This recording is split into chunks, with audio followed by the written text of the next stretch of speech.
What's going on, folks? And thank you for tuning in with me to another edition of the True Capitalist Radio broadcast. And, of course, I am your host, the man they call Ghost. And once again, folks, I want to thank you very much for tuning in with me. Before we get started on anything else, I'd like to remind everybody to please spread this show link around like wildfire, all right? I mean, spread this show link around like wildfire. And, oh, yeah, by the way, this is episode number 621, just for all the folks that are keeping track of the True Capitalist Radio broadcast. This is episode number 621. It is September 26, 2018, and I would like everybody to please spread the show link around like wildfire and let everybody know that True Capitalist Radio is in effect and in the house. And once again, we are live every Monday, Wednesday, and Friday, 6:30 p.m. Central Standard Texas Time. Once again, right here on the official website of the True Capitalist Radio broadcast. And I love being independent now. Type this in your browser, and once again, add this to your bookmarks, add this to your favorites. The following, ghost.report. All right, that's the official website of the True Capitalist Radio broadcast, ghost.report. It's as simple as that. And by the way, if you want to follow me on my only social media representation on the internet today, go ahead and follow me on Gab, folks. All right, Gab is my only social media representation, and you can follow me on there under the name Politics Ghost. All right, all one word, no underscores.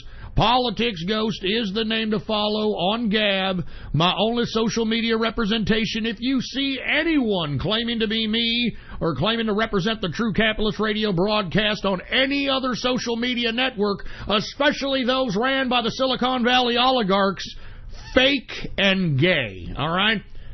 Fake and gay. And by the way, I want to say what's going on to everybody in the True Capitalist Radio chat room. How's everybody doing in the True Capitalist Radio chat room, baby? And by the way, if you want to be a part of the True Capitalist Radio chat room, all you've got to do is go to Ghost. If you want to be a part of the True Capitalist Radio broadcast, listen to the following, all right? Once you go to my Gab account, I want you to go and click the subscribe button for premium content, all right?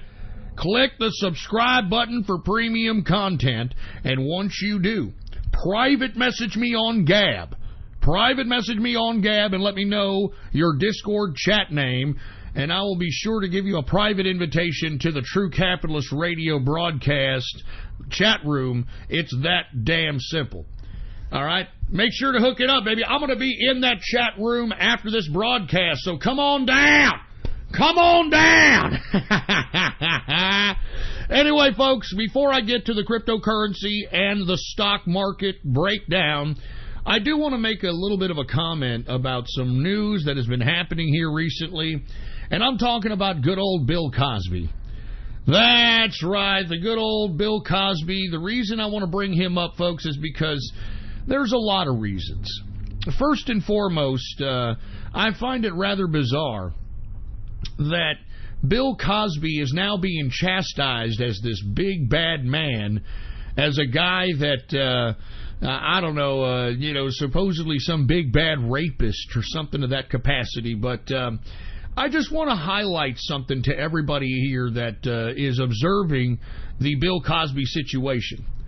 Now, I want to just keep in mind, I want everybody to keep in mind that Bill Cosby's allegations of dropping whatever, Quaaludes, Spanish Fly, or whatever the fuck he was putting in these women's alleged drinks, I want everybody to recognize that these allegations did not start happening until Bill Cosby started going into the black communities and attempting to try to remedy some of the black strife that strickens the black community into the subjugated positions that they're in today.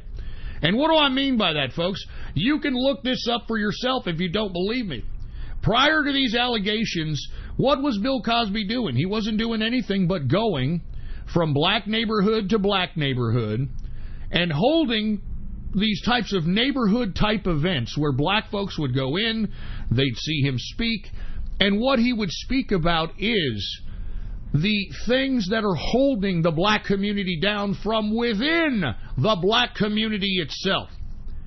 And he took a lot of criticism for doing this.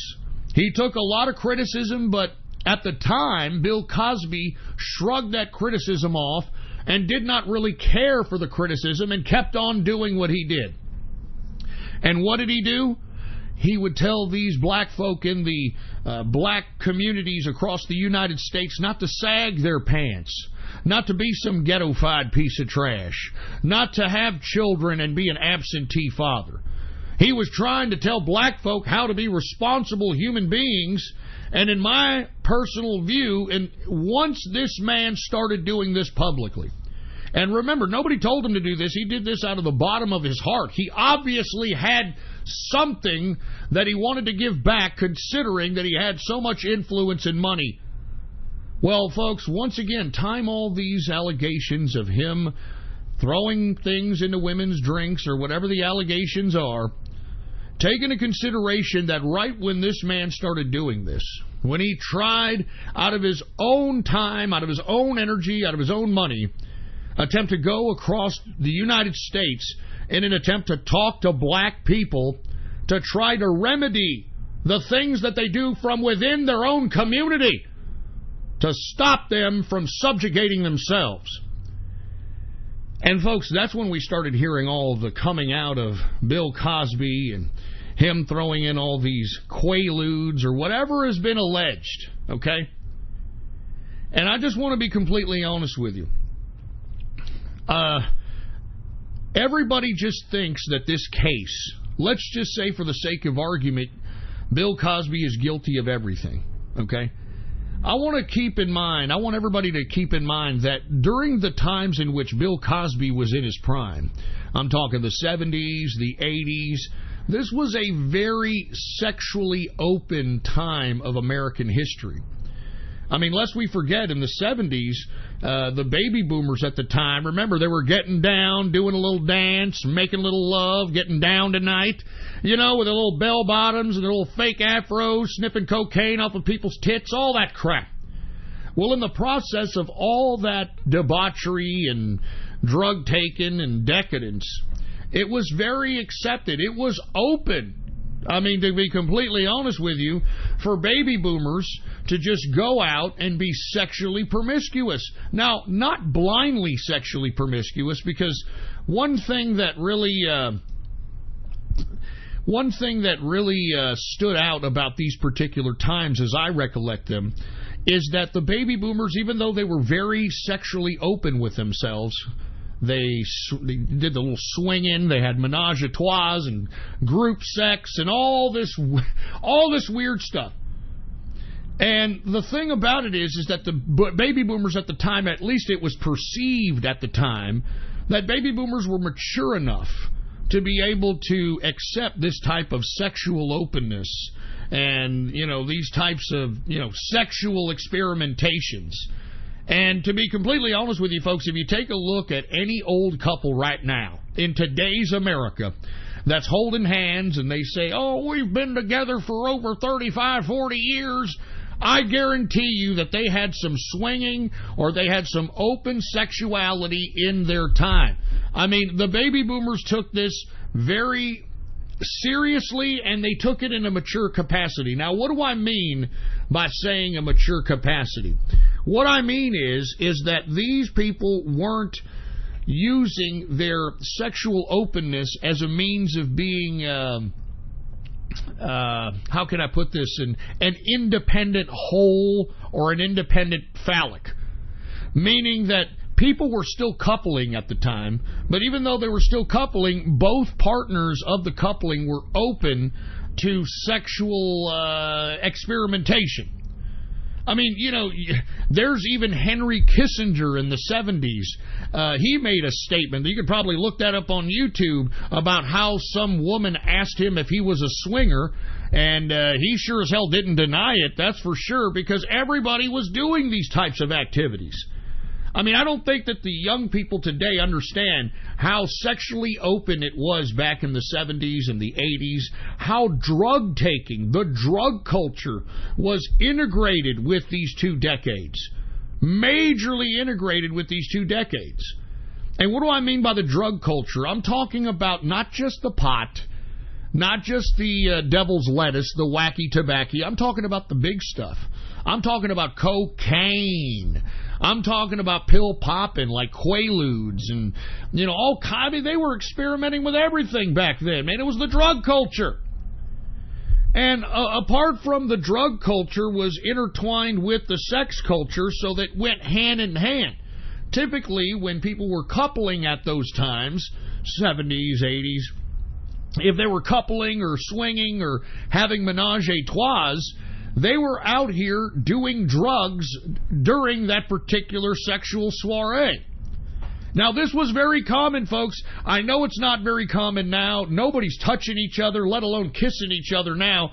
But back then, folks, it was so sexually promiscuous, it was unbelievable. Unfreaking believable. Now, why do I bring that up? I bring that up because this is where Bill Cosby had his prime of success, had his most money, had his most popular sitcoms, etc. And it wasn't uncommon for women to want to take drugs. The problem with women wanting to take drugs is that they didn't know what the drugs were going to do to them most of the time. Now, I'm not defending Cosby. I'm not trying to say he's innocent. I'm just simply stating that the context for which he has been found guilty today was not a context that would even be thought about in any court of law in the 70s and the 80s. I mean, just to show you how hardcore the drug culture was in the 70s and 80s, take a look at the Cheech and Chong movies. Remember that one movie, Up in Smoke? When Cheech and Chong, they're coming back from Mexico in that big, huge van that's made out of marijuana and all this other crap. Remember when they pick up those 2 chick hippie hitchhikers? Well, those 2 hippie hitchhikers that they pick up in the movie, what does one of them offer Chong while Chong is driving the truck and there's one of them in the front? She offers him Quaaludes. Hey, I've got some ludes, and allegedly, according to these victims that have come out about Bill Cosby, is that Bill Cosby used, quote, Quaaludes to make these women go into some fog, some, I don't know, sleep, whatever the case might be, and they supposedly woke up, they were disheveled, and I guess they didn't have their clothes on, whatever the case might be, okay? My point is that sexuality back then was way looser and way different, especially intertwined with the drug culture, than it is today. Now, with that being said, you know that Bill Cosby wanted to partake in everything that everybody in Hollywood was doing, because lest we forget, Bill Cosby made his money in Hollywood. He made a lot of money in Hollywood. He made so much money, folks, that in the 90s, Bill Cosby almost purchased NBC Network on his own. I mean, that just goes to show you how much money Bill Cosby earned in his day. He was going to buy NBC. Unfortunately, he didn't. I think if he did, he probably wouldn't have gone to jail. But regardless, this is how much money he made. And of course, if you're making that much money and you're making that much money in Hollywood, you want to partake what's happening in Rome, so to speak, what's happening in Hollywood. And this, from what everybody who's ever lived in those times can understand, this is what people were doing. I mean, people were very sexually open, sexually promiscuous. Women weren't like the way they are now. Women were very open to have a sexual soiree. Women were very open to just, I mean, literally, I'm not kidding you, folks. I mean, there was a movie, I forgot which movie it is, but it begins with Tom Selleck, Magnum P.I., It begins with Tom Selleck. He's going out for a jog. It's like 1981 or some shit. He's repping the stash. You know, he's going out with the short shorts, 80 shorts, and going out for a jog. And in this movie, it's the beginning of a movie. I forgot what movie it was. He's jogging, and then he sees some woman that's just kind of walking the streets, you know, maybe walking from point A to point B. They give each other a look and a short conversation, and within a couple of minutes, they're having sexual intercourse. And then after the coitus in question, Tom Selleck says, "Hey, that was great. Thank you. Maybe I'll see you again sometime," and leaves and continues his jogging. Folks, this is how sexually promiscuous America was during these times. And the reason I bring this up is because now we have somebody like Bill Cosby who allegedly did all these crimes when he was in this particular time frame when women were just giving it up like it was no big deal. People were popping pills, people were snorting cocaine, people were smoking the pot. What I'm saying is, how can you use what is the social landscape of today? Because look at the social landscape today, for fuck's sake. Oh, me too. Oh, he raped me too. And oh, yeah, why I didn't report. And oh my God, women are just such delicate flowers now. And give me a fucking break, man. I mean, how in the hell could they prosecute Cosby under the context for which we're living now, when back when he allegedly did these crimes, it was a completely different social understanding back then? I mean, it's a completely different social understanding. Now, with that being said, folks, I'm not defending Bill Cosby. I'm just simply an observer that understands when something is fucky, if I don't use the Trailer Park Boys vernacular, but something's really wrong here. I mean, if these allegations were so true, and if Bill Cosby was such a predator and did this all the time, how come they didn't report this 10 years, 15 years? These are 30 years. And the one Bill Cosby got convicted for, have you seen the woman that he got convicted doing this for? I mean, are you kidding me? This is a grotesque, disgusting mulatto abomination, for fuck's sake. I even saw the old photo of this woman. I mean, there's no way in hell that anyone would slip anything into that disgusting, mongoloid-looking bull dyke, for Christ's sake, man. I mean, come on. Come on. I mean, this is just completely ridiculous. And the only reason that he got convicted of it is because, if you want my opinion, he had a biased judge.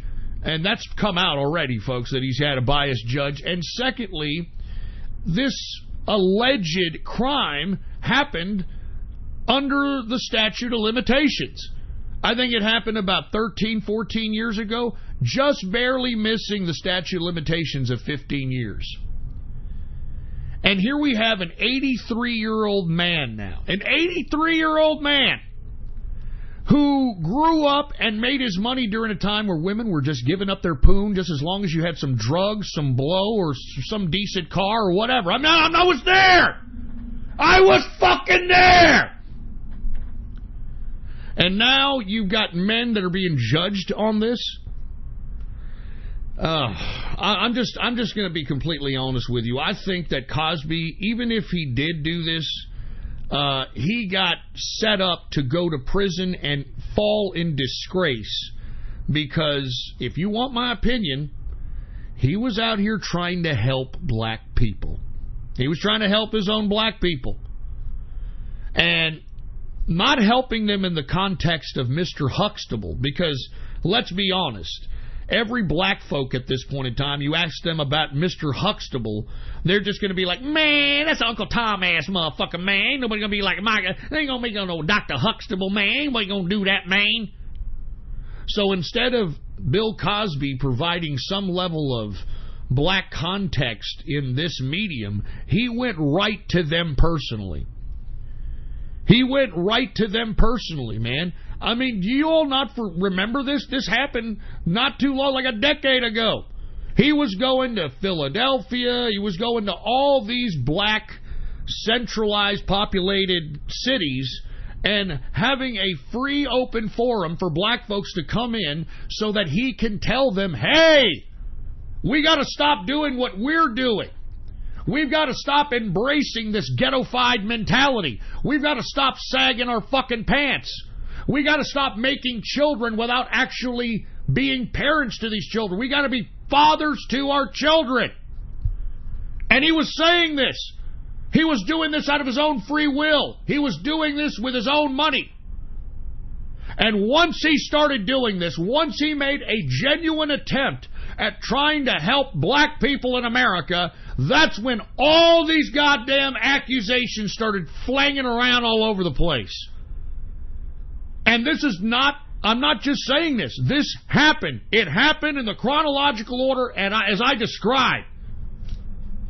Now, what I don't understand is, where's the black folk for old Bill Cosby over here? I mean, what the hell? I mean, Bill Cosby, the last thing he did before he got into these ridiculous accusations and now he's going to fucking prison, before he did this, he was actually trying to send a message to black people in America. And it seems to me that somebody, or the powers that be, or Hollywood, or whoever, used their influence, their money, their whoever, whatever, to get these women, and as you can see, folks, it's not hard to get women to say something. You know what I'm talking about? I mean, let's be honest. It's not hard to get a woman to say something nowadays. I mean, take a look at this Brett Kavanaugh circus, and we're going to get to that in a minute. I mean, they'll find broads, they'll figure out what it takes for them to talk, and they'll sing whatever they are told to say so long as these women get some kind of attention. So long as these women get a camera in their face. So long as these women have a potential book deal. I mean, that's what this is all about. And in my opinion, folks, this undermines, and I'm going to say this again when we talk about Brett Kavanaugh, this undermines women who have been truly been raped. I'm talking about women that have been brutalized, victimized by no choice of their own. For instance, a lot of these women that are claiming to be raped went to parties with alcohol and drugs, went up to men's hotel rooms, went up to men's homes. I mean, what do you think is going to happen? I mean, when a man, I mean, let's be honest, ladies, come on, stop being stupid, all right? Stop it with this whole, oh, he's my platonic friend. Get the fuck out of here. When a man offers you, as a woman, to go into his home, into his hotel room, after a date, or if it's at night, what do you think he wants? Do you think he wants to just hang out and watch old episodes of fucking Matlock? No! He's going to want some physical affection of some kind, and I'm tired of women trying to play naive to this fact. I'm sorry. I'm sorry. You women that are trying to sound like you're Miss Conservative, and now y'all are so distressed because, oh, I can't forget that time 30 years ago when he held me down. Oh, yeah? It disturbed you that much. I think this is the biggest bunch of bullshit I've ever heard in my life. You know, women go every day banging dudes that they think are a certain brand of guy, and then when they realize the guy was lying his ass off, they just brush him off and just X him off as one of those cocks that they don't want to remember that was inside them. Women do this all the time, okay? Well, look, I'm not being mean. I'm telling you the truth. Women do this all the time. They have some sexual relations with some asshole because they think his car looks good or they think he's worth some money, whatever the prime directive is. They have sexual relations with the man, they realize he was lying his ass off, and they just forget about him. Now, does this mean that if that guy ends up becoming something, that gives this woman that much leeway to pretend that she was manipulated out of sex? I mean, this is going down a direction, folks, where I think everybody should be concerned. Everybody. And I want to be honest with you, as an employer, it prohibits me from wanting to hire women. Because I don't want to be held liable for somebody that is working for me that's male to do anything now anything can be construed as sexual harassment or I'm tired of it. I'm tired. I mean, if you women want to be respected, then stop showing your tits off. Stop wearing these tight yoga pants to the store. Start acting like respectable women if you want to be respected. All right? If you sell sexuality, then don't be upset when men approach you in a sexual context. Do you understand that, women? You can't have it both ways. If you sell your sexuality, then don't be upset, don't be surprised that you've got a bunch of horn dogs coming up to you trying to get you out of those clothing and trying to get himself inside of you. Don't be surprised by that. I mean, good God. I mean, if you women want to have self-respect for yourselves, then stop putting yourself in the context that, oh my God, he forced himself. I was by himself in his own room, and it was like midnight, and I had a few drinks, and I mean, don't put yourself in that situation, man. Don't put yourself in that situation. I mean, I'm tired of this shit. And now we're in the context where any woman says anything about a man, the woman is supposed to automatically be believed. Oh, my God. You understand what kind of fucking lunacy we're going down now? That if any woman has any sexual charge against any man, now the Democrats, because this is what's being pushed by the Democrats, folks. It's being pushed by the Democrats that if any woman makes a sexual abuse allegation, that they are to be automatically believed without any court of law. And that's a disgrace. This is disgusting, and I don't like where this is going. And by the way, when Bill Cosby was sentenced, did you notice the media claim that, oh, this is the first move in the Me Too movement? I mean, we're in a new era now. We're in a new era, and this signifies that. What? What does it signify? What the fuck does it signify? That women can't take personal responsibility for their own sexuality? That women can't take personal responsibility of putting themselves in certain predicaments that may or may not put them in those scenarios? Not taking personal responsibility that if you are raped, that you report it to the proper authorities or to somebody? I mean, what does this arrest, this sentencing of Bill Cosby mean to the Me Too movement? I take a dirty yellow bubbly piss on the goddamn Me Too movement, folks, okay? It is not fucking going to do our country any bit of good by claiming that just because some woman decides to say that so-and-so sexually abused me, that we're just supposed to automatically believe her. I mean, how many women can I come up with who have done ridiculous nonsense and said the complete opposite? Remember Susan Smith? Huh?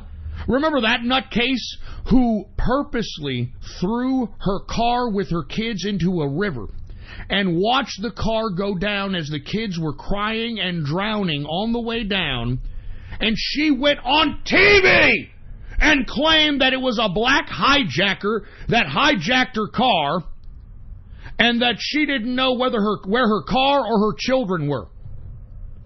Okay? I mean, we've gotten women now that are diagnosed with Munchausen's by proxy. What the fuck? Munchausen's by proxy, where the woman purposely hurts her child, purposely makes her child sick to the point where they're going to the hospital so that the woman can get sympathy from third parties. And you mean to tell me, because we have all this, and look, Munchausen's by proxy is predominantly a woman mental lunatic idea. It's mostly women that conduct themselves in Munchausen's by proxy. And we're just supposed to believe women because, oh, he sexually abused me. I'm a woman. You're supposed to believe me.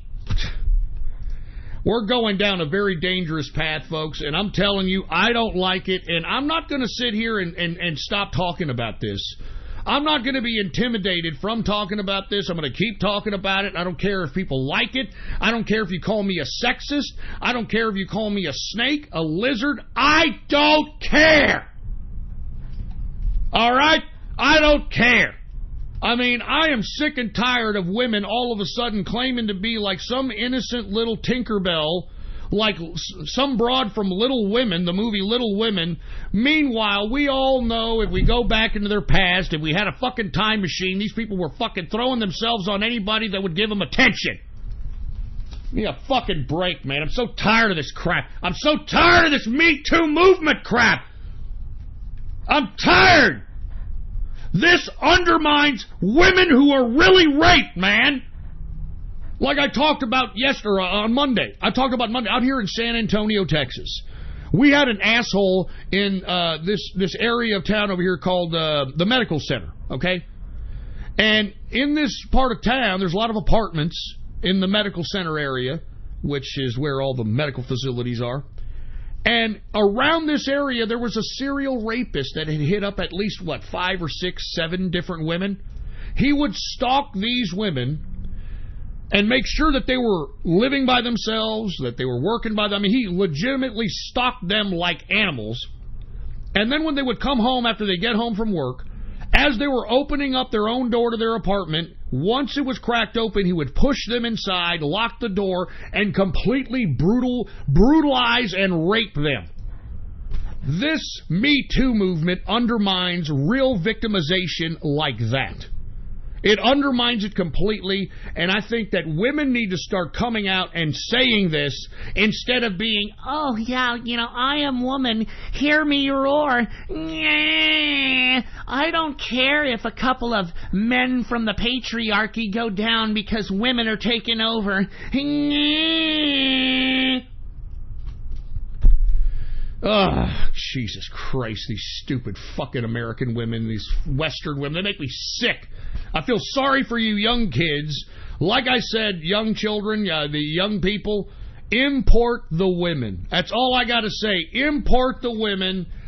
I mean, just don't even bother with these American women anymore. I mean, now that they're going towards this Me Too crap, I mean, it's bad enough that they're a protected class as it is, folks, Hey, what do I mean by that? Let's say you and your significant other, your wife, your girlfriend, you get into some kind of altercation in which there's a lot of screaming, and believe it or not, folks, when you have the cops called on you, let's say the neighbors call them on, the police officer is going to try everything in his manipulative power to have the woman say, yeah, he touched me. Because that's all the fucking cop needs to take a man down for domestic violence. And that's why I think, if you want my opinion, we need to get rid of a lot of these women laws that are making women a protected class. Because even though women are a protected class, they're still not happy. They still want more. They are trying to utilize law and the state to make themselves a supra-authority. And we can't allow this. All right, we just can't allow this to happen.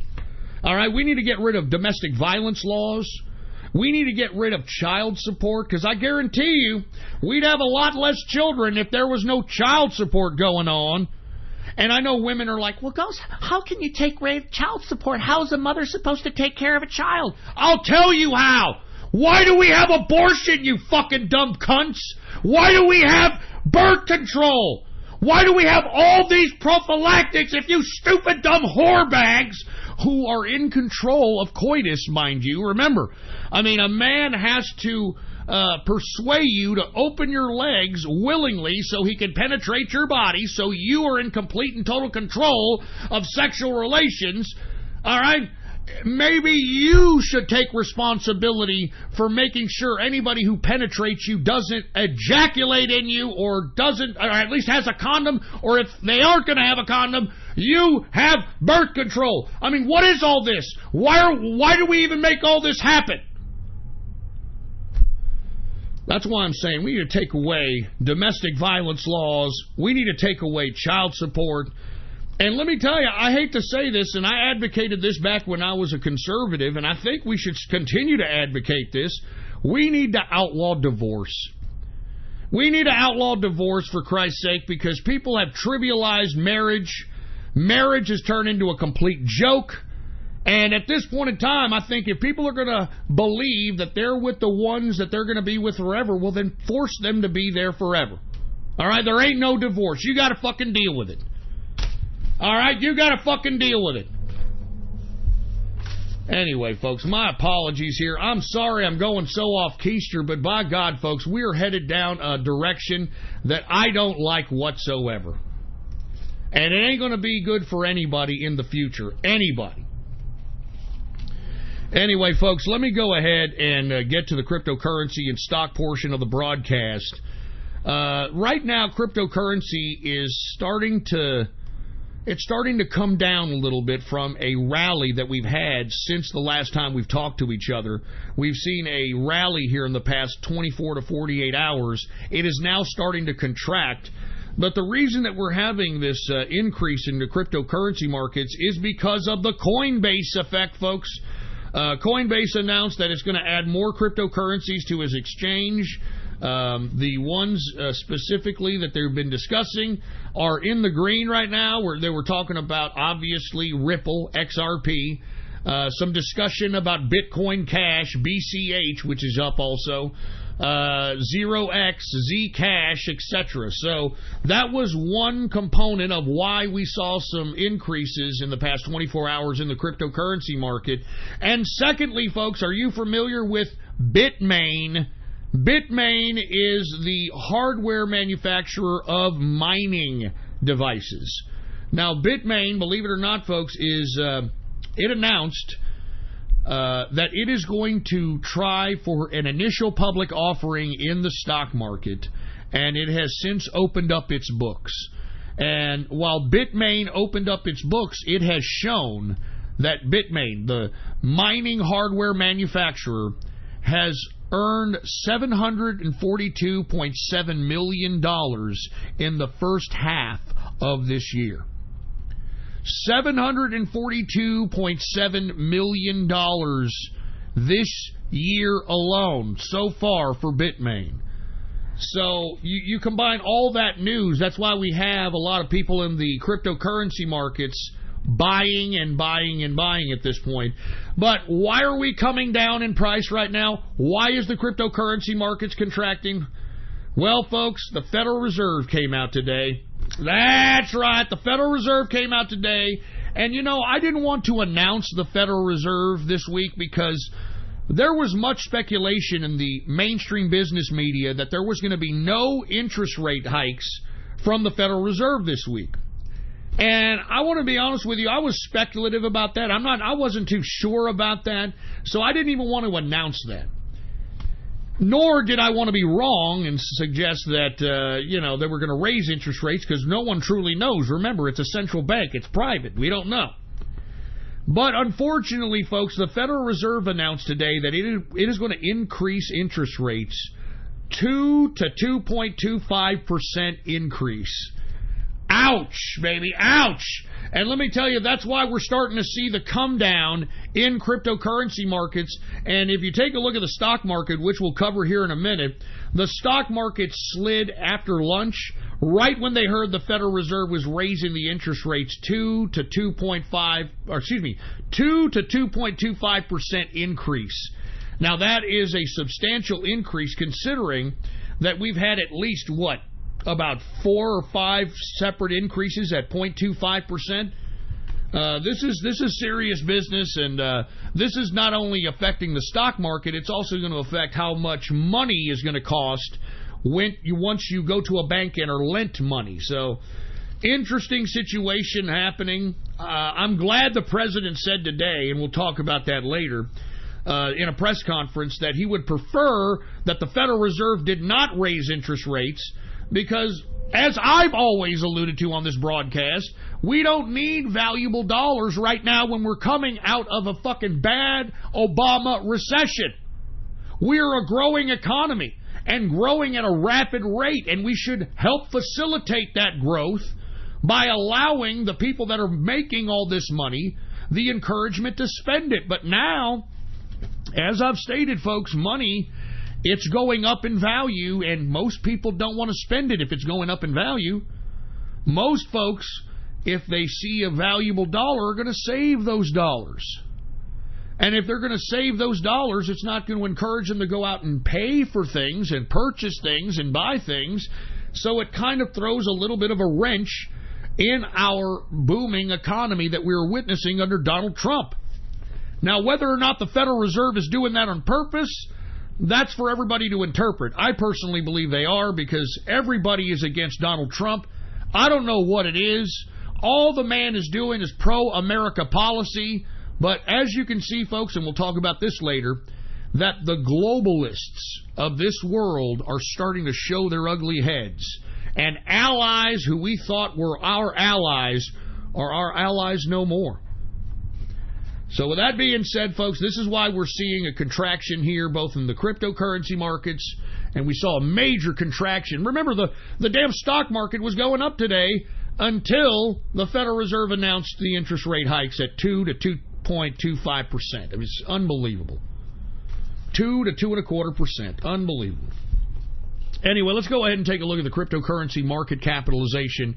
Right now, the cryptocurrency market cap is $214 billion market capitalization.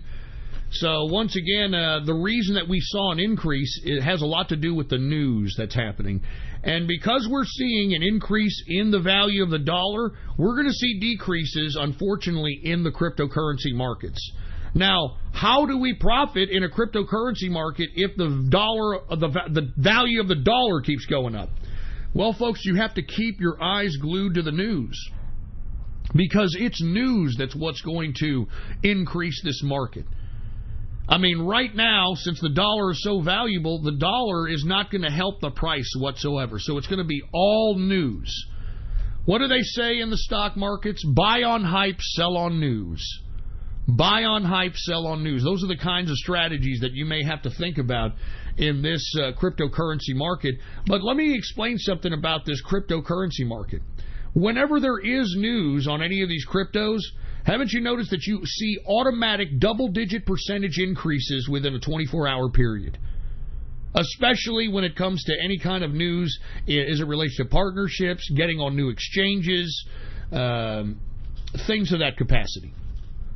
So it's definitely going to be news that's going to be driving the profits in cryptocurrency. Now, I'm not saying that the U.S. dollar is going to be strong forever. We've got a lot of different factors in the international community that could potentially hurt the dollar's value, which could bring up the cost of cryptocurrencies as well. But that remains to be seen. So let's go ahead and take a look at cryptocurrency right now. Let's take a look at Bitcoin. Bitcoin took it on the teeth, folks, because Bitcoin had a little bit of a bug situation that they recently patched up this past weekend, in which a hacker could have potentially increased the total circulation supply if they were able to take control of this little glitch within the blockchain. Luckily, they've patched it up. Hopefully, that's the last of such things that are happening to Bitcoin. But once again, what have I always said about Bitcoin, BTC? It was the first kid on the blockchain, and, you know, I think its value is pretty much dwindling on the fact of there's other cryptocurrencies that blow this technology out of the water. And the only reason that we're still seeing any value is because, once again, once anyone who doesn't know anything about Bitcoin, when they're asked about cryptocurrency, the first thing that pops out of their head is Bitcoin. So this is the kind of marketing that Bitcoin has, and this is what's keeping the damn price up as high as it is. And if it does go up, which I speculate it will, because I am looking at the mainstream business media, and they're calling for it, man. I mean, I saw another article in which some expert is claiming that Bitcoin, and not to mention most cryptocurrencies, should go up 30% by the end of the year. So you got a lot of that stuff going around the business media. So we shall see what happens, folks. But what have I always told you? Long-term investment reigns supreme. All right? Long-term investment reigns supreme. Anyway, let's go ahead and get to Bitcoin, BTC. Current market capitalization is $112 billion market cap. The circulating supply is 17.2 million in circulation. In the past 24 hours, Bitcoin has gone up 1.03%. The current price for Bitcoin is $6,499.26 per Bitcoin. Let's go ahead and get to Ethereum. Now, all of a sudden, Ethereum, I'm going to tell you something right now. Everybody watch Ethereum. Watch Ethereum now, because there's some news that just came out about 5-6 hours ago that JP Morgan is using an Ethereum-based blockchain to process certain transactions.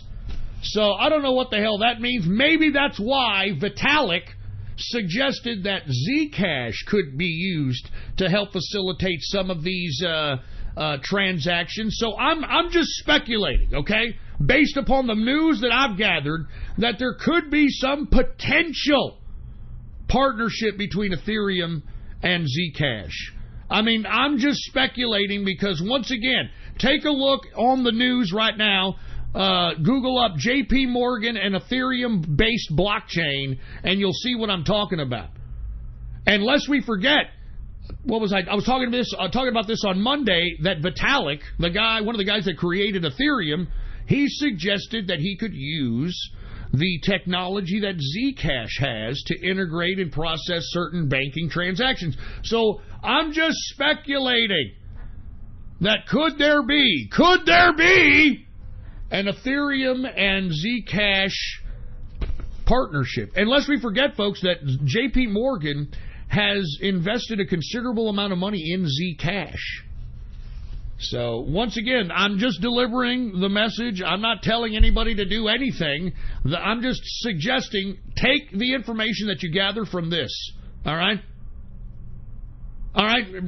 Take the information that you gather from this and utilize as, the information for your own investing strategy.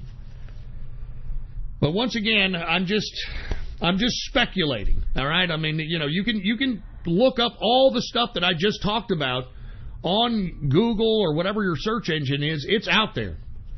So watch out for Ethereum here in the next month or so, because I don't know what's about to happen.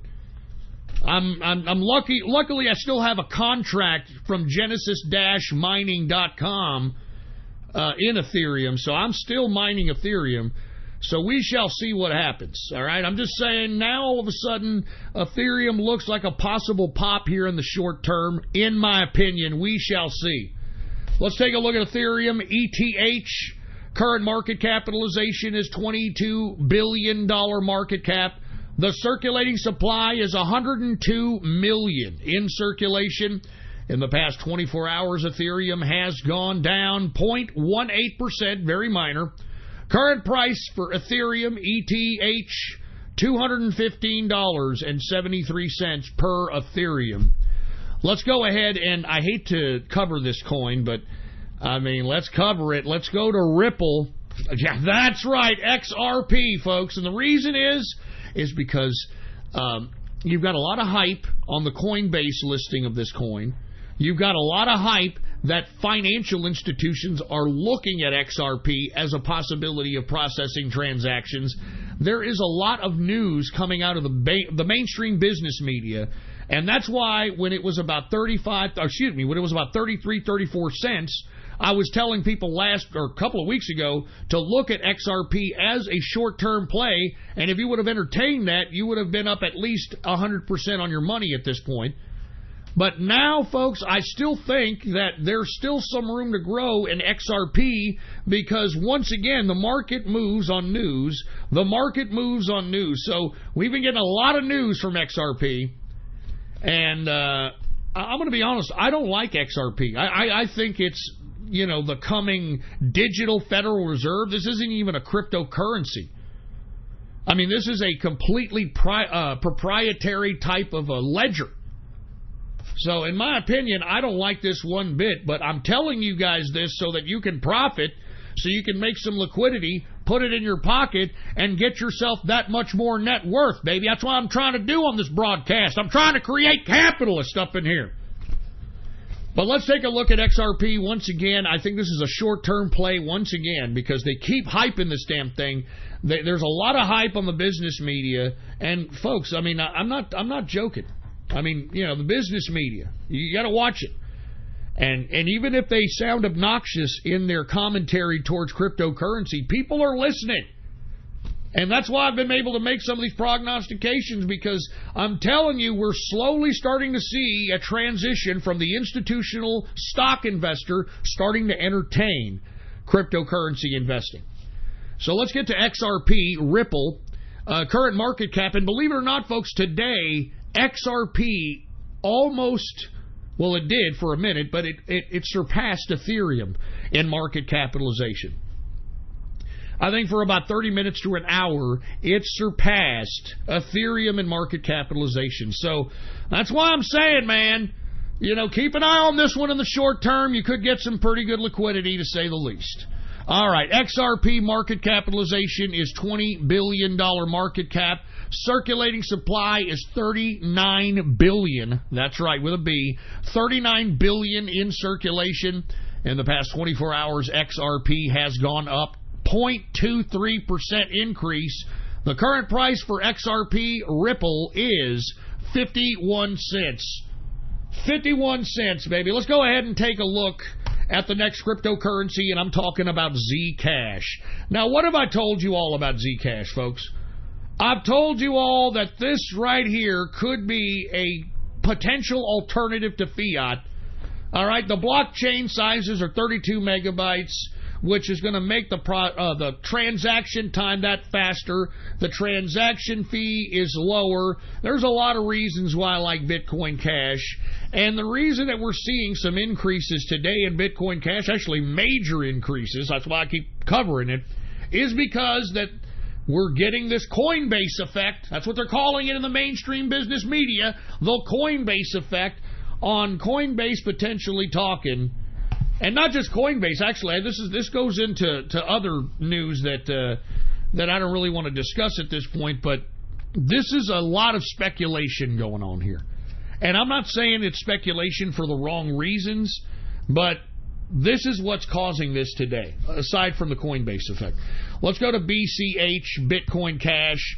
Market cap is $9.3 billion market cap. The circulating supply is 17.3 million in circulation. Now listen to this. In the past 24 hours, Bitcoin Cash has gone up 21.39%. Oh, man! I mean, that's what 21.39% increase on the day. Current price for Bitcoin Cash is $535.58 per Bitcoin Cash, baby, all right? I mean, that's why I'm saying I think there's a lot more room to grow from that point on as well, folks. That's why I keep covering Bitcoin Cash. I'm not covering it for my health. I'm covering it because it's going to be one of the many coins that I cover that are going to be around for the long term. Anyway, let's continue going. Let's get to Litecoin, folks. LTC. Once again, I don't know what the hell to say about this one, man. I mean, it's kind of floundering. It's one of the OG coins, if I don't say so myself. But once again, the creator of the coin, Charlie Lee, is a goddamn spastic, autistic basket case. And he, through his own Twitter account, has been able to kind of throw Litecoin into the trash. But I don't know. I don't know what's going on. You got a lot of people who still believe in this coin. Once again, fast transaction speed, low transaction fee. I don't know what the hell's going on. I'm continuing to cover it because you still got a lot of people mining it. You still got a lot of people obtaining it. So once again, LTC, market capitalization is $3.3 billion market cap. Circulating supply is 58 million in circulation. In the past 24 hours, Litecoin has gone up 1.02%. The current price for Litecoin right now, folks, is $57.79 per Litecoin. All right, let me get to Monero. Now, folks, Monero, it also had an exploitation that it recently had to patch. I don't know if people were aware of this, but Monero, which is the reason why we're seeing a decrease in Monero, had to patch a vulnerability that would have allowed people to take money right from your fucking wallet. All right? So much for privacy for Monero. That's why I keep telling everybody, even though that it's being currently accepted in the dark webs, in the underworld of the internet, I don't know about Monero. I mean, that's the only thing that I believe it's giving it value. But I didn't like how they had to patch that shit up, considering that it's touting itself as some private ledger that's got some big-time encryption technology and all this other crap. Anyway, we shall see. Once again, Monero, you might want to take a look at what happened there and see if that problem has been rectified. But that happened here about 2 days ago. XMR, Monero, XMR is the symbol. Current market cap is $1.8 billion market capitalization. The circulating supply is 16.4 million in circulation. In the past 24 hours, Monero has gone down 0.36%. Current price for Monero, folks, $115.42 per Monero. Now let's get to Dash, folks. What have I told you about Dash? I like Dash. Mass acceptance for Dash in South America. And, over 8,000 retailers actually accept Dash as a means of exchanging goods and services. So once again, folks, let me go ahead and tell you guys that if you want a mining contract, and I think that the Dash contract at genesis-mining.com is probably the best one you can do right now for your money. And that's why I keep promoting the genesis-mining.com, because I want everybody to profit as much as myself, the Inner Circle, and those that bought a mining contract back in April of 2017. I want y'all to profit as much as we did. All right? Now, once again, the reason I like the Dash mining contracts is because they're competitively priced. And lest we forget that Dash has gone up as high as $1,600 in its high point. So there's a lot of growth there from the current prices that they are today. So, in my opinion, genesis-mining.com contracts is where it's at. And if you're going to get one, make sure to use the discount code. You got to use the discount code, baby. The discount code is WEA296. All right, that's the discount code, baby. WEA296. Or take a look at my Gab right now if you want to take a look at where to get yourself a Genesis-mining contract. And once again, it's a hell of a lot better, in my opinion, to get the contract as opposed to getting these rigs, trying to make sure that they're cool enough, making sure that they're always online, making sure that they're not screwing up. I mean, there's just, in my opinion, it's been very convenient, and I've liked it, and that's why I keep promoting it. But anyway, let's get to look at Dash. DASH is the symbol. Current market capitalization is $1.5 billion market capitalization. The circulating supply, folks, is 8.3 million in circulation. So once again, man, I like the circulation on Dash. I keep saying it. In the past 24 hours, it has gone down 1.49%. Remember, people are selling off, People are selling off and putting that liquidity that they got in the last Dash run and putting it into others. But it'll be back. Current price for Dash, DASH, $185.23. And believe me, Dash isn't going anywhere, man. It is being accepted by a whole bunch of retailers. And as soon as acceptance continues to be embraced, that's what makes the value. So it makes the value, baby. Anyway, let's get to Ethereum Classic, ETC. Market capitalization is $1.1 billion market capitalization for Ethereum Classic. The circulating supply is 104 million in circulation. In the past 24 hours, Ethereum Classic has gone up 0.06%. Current price for Ethereum Classic, $11.03 per Ethereum Classic. Now, once again, I like Ethereum Classic. It was recently allowed on the Coinbase exchange, and it is currently reaping the Coinbase effect, to say the least. Anyway, folks, we are now in the second hour of the True Capitalist Radio broadcast. And, of course, I am your host, the man they call Ghost. And once again, folks, I want to thank you very much for tuning in with me. My apologies that this markets is going beyond the first hour, but, it gets that way. Anyway, before I move on, I'd like for everybody to please spread this show link around like wildfire and let everybody you know across the internet and throughout the world, let them all know that True Capitalist Radio is in effect and in the house, and we are live every Monday, Wednesday, and Friday, 6:30 p.m. Central Standard Texas U.S. time, right here on the official website of the True Capitalist Radio, baby. All right?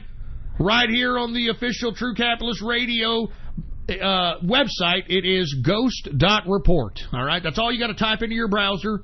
Add it to your bookmarks. Add it to your favorites. Ghost.report, baby. It's as simple as that. All right? And by the way, I also want to let everybody know, follow me on my only social media. And the reason I like Gab, folks, is because most people on here are political. And, it's one thing for people to be on a social media and see all kinds of different, I don't know, man. You go on Twitter, it's a left echo chamber. You go on Facebook, it's the same shit. I mean, and when I mean left echo chamber, I'm not even talking about politics. I'm talking about pop culture. At least here on Gab, I personally believe that you get a little bit of real politic in Gab. That's what I like about it. And I want to be honest with you, anybody who's trolling on Gab, I put them on mute. I'm not even seeing anybody who's trolling me on Gab. That's what I'm saying. I don't know. Unless you're going to come up to me with some legitimate opposition to my political philosophy or ideology, I don't want to hear you. All right? We ain't got time for that shit, man. This is the 2018 midterms. I ain't got time to be worrying about no trolling, no dumbass bullshit up in here, man. So for all you folks that think that you're trolling and, you're noticing that you're not getting any kind of response from me whatsoever, you've been muted, all right? Just mute your ass. Anyway, with that being said, follow me on Gab under the name Politics Ghost, okay? All one word, no underscores. Politics Ghost is the name to follow on Gab. And once again, I want to say what's going on to the True Capitalist Radio chat room. What's going on, baby? If you want to be a part of the True Capitalist Radio chat room, well, then listen to the following, okay? All you've got to do is go to my Gab right now at Politics Ghost, all one word, no underscores, and click the subscribe button for premium content, all right? Click the subscribe button for premium content, and once you do, go ahead and give me a private message on my Gab and let me know your Discord chat name, and I will private message you back with a private invitation to the True Capitalist Radio chat room. It's that damn simple. And by the way, let me go ahead and give some shout outs to some people in the True Capitalist Radio chat room, okay? What's going on to Billy Cossack? What's going on to Hambone Capitalist, Herb Capitalist in the house, Insane Energy, Metaform, Stagio, The God of Rage?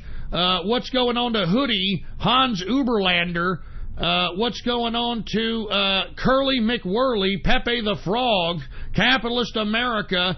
What's going on to everybody who else is in here? Man, there's a lot of people not listening. Actually, there's nobody listening. We don't have a relay. I guess we don't have a True Capitalist Radio relay, so everybody's listening to me through the regular broadcast. So, cheers to you guys. Oh, yeah, somebody just popped in. Tommy Robinson trial coming soon. Tommy Robinson trial coming soon. Come on, man. We got the Spanzer in the house. Anyway, folks, if you want to be a part of the True Capitalist Radio chat room, come on down. And by the way, I want to let everybody know about the newsletters. There was literally like 4 people that wanted a newsletter, okay? I'm not even kidding. There was only like 4 or 5 people that wanted a newsletter. So, with that being said, I'm not going to do the newsletter, but I am going to, send something to the folks that wanted the newsletter so that I can, because I know they wanted something. So I'm going to send you something anyway, to thank you for being a part. of the True Capitalist Radio chat room. I'm going to send you a thank you, so on and so forth. And that's all there is to it. There's literally like 4 or 5 people that wanted a newsletter, and it's like, come on, man. There's like over 100 people hooked up on the True Capitalist Radio chat room, man. Come on, man. So anyway, for you folks that wanted something, I will write you a letter of thank you, and you guys can post that up. I really appreciate it for you people that were interested in that. Sorry, guys. I mean, it only works when everybody's participating. And don't worry for the folks that needed their autographs with the bottle cap. I got you. All right. I got you. I know people in the chat room are like, come on, man, are you serious? There was like 4 or 5 people that just wanted a damn newsletter. So I'm going to still send you guys something. Don't worry about it, all right? I'll send you guys something. I really appreciate you guys that wanted the newsletter. But, hey, it is what it is, man. I know it's a good idea, but it is what it is, all right? Anyway, folks, oh, yeah, and before I move on anywhere else, please check out the True Capitalist Radio merch. All right, take the True Capitalist Radio merch. And if you're not familiar with where the hell that is, well, then type in your browser right now, ghost.market. All right? Ghost.market. That's where you get all the nice threads. I'm talking the True Capitalist Radio threads, the ghost.report thread. I mean, you got it all. I mean, I strongly advise you, if you haven't checked out ghost.market, check it out for yourself. Anyway, folks, man, we have to continue on with the cryptocurrency market here. But what I'm going to do here is I'm going to just go ahead and end it, since we're already in the second hour, and let's go ahead and go right into the stocks, because we could technically be here all night. So let me go ahead and go right into stocks, man. I'm sorry if I didn't cover a cryptocurrency that you were expecting to hear. My apology, but, man, I've got a lot of things to talk about. Listen to these production notes. You know what I mean? Anyway, let's continue going here. Let's get to stocks. Now, as you can see, folks, as a matter of fact, it wasn't even right after lunch. It was like a couple of hours after lunch. We saw a dramatic decrease in the stock market. And the reason that we saw a dramatic decrease in the stock market, Federal Reserve announces interest rates to increase at 2 to 2.25%. And right when the stock market heard that, it went from plus to minus very, very fast. Because this was, once again, I hate to reiterate this, a very steep increase in the damn interest rates. 2 to 2.25%? Come on, man! And if you want my opinion, I think that the Federal Reserve is trying to sabotage the Trump's economy, which is unbelievable. But once again, everybody hates Trump for some reason. I don't get it. I guess everybody is a globalist, and that's all there is to it. Thank God I'm not a globalist. Thank God I still care about this country. I've cared about this country ever since I started this broadcast, man. Anyway, let me continue going here. Let's get to the Dow Jones Industrial. It was down today, unfortunately, 106.93 points, a percentage decrease of 0.40%, closing out the Dow Jones Industrial at 26,385.28 points for the Dow Jones Industrial, okay?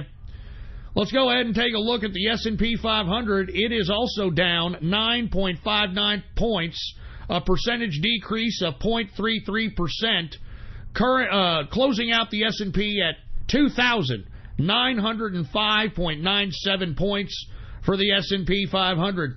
We've got the NASDAQ. The NASDAQ is also down 17.10 points, a percentage decrease of 0.21%, closing out the NASDAQ at 7,990.37 points for the NASDAQ composite.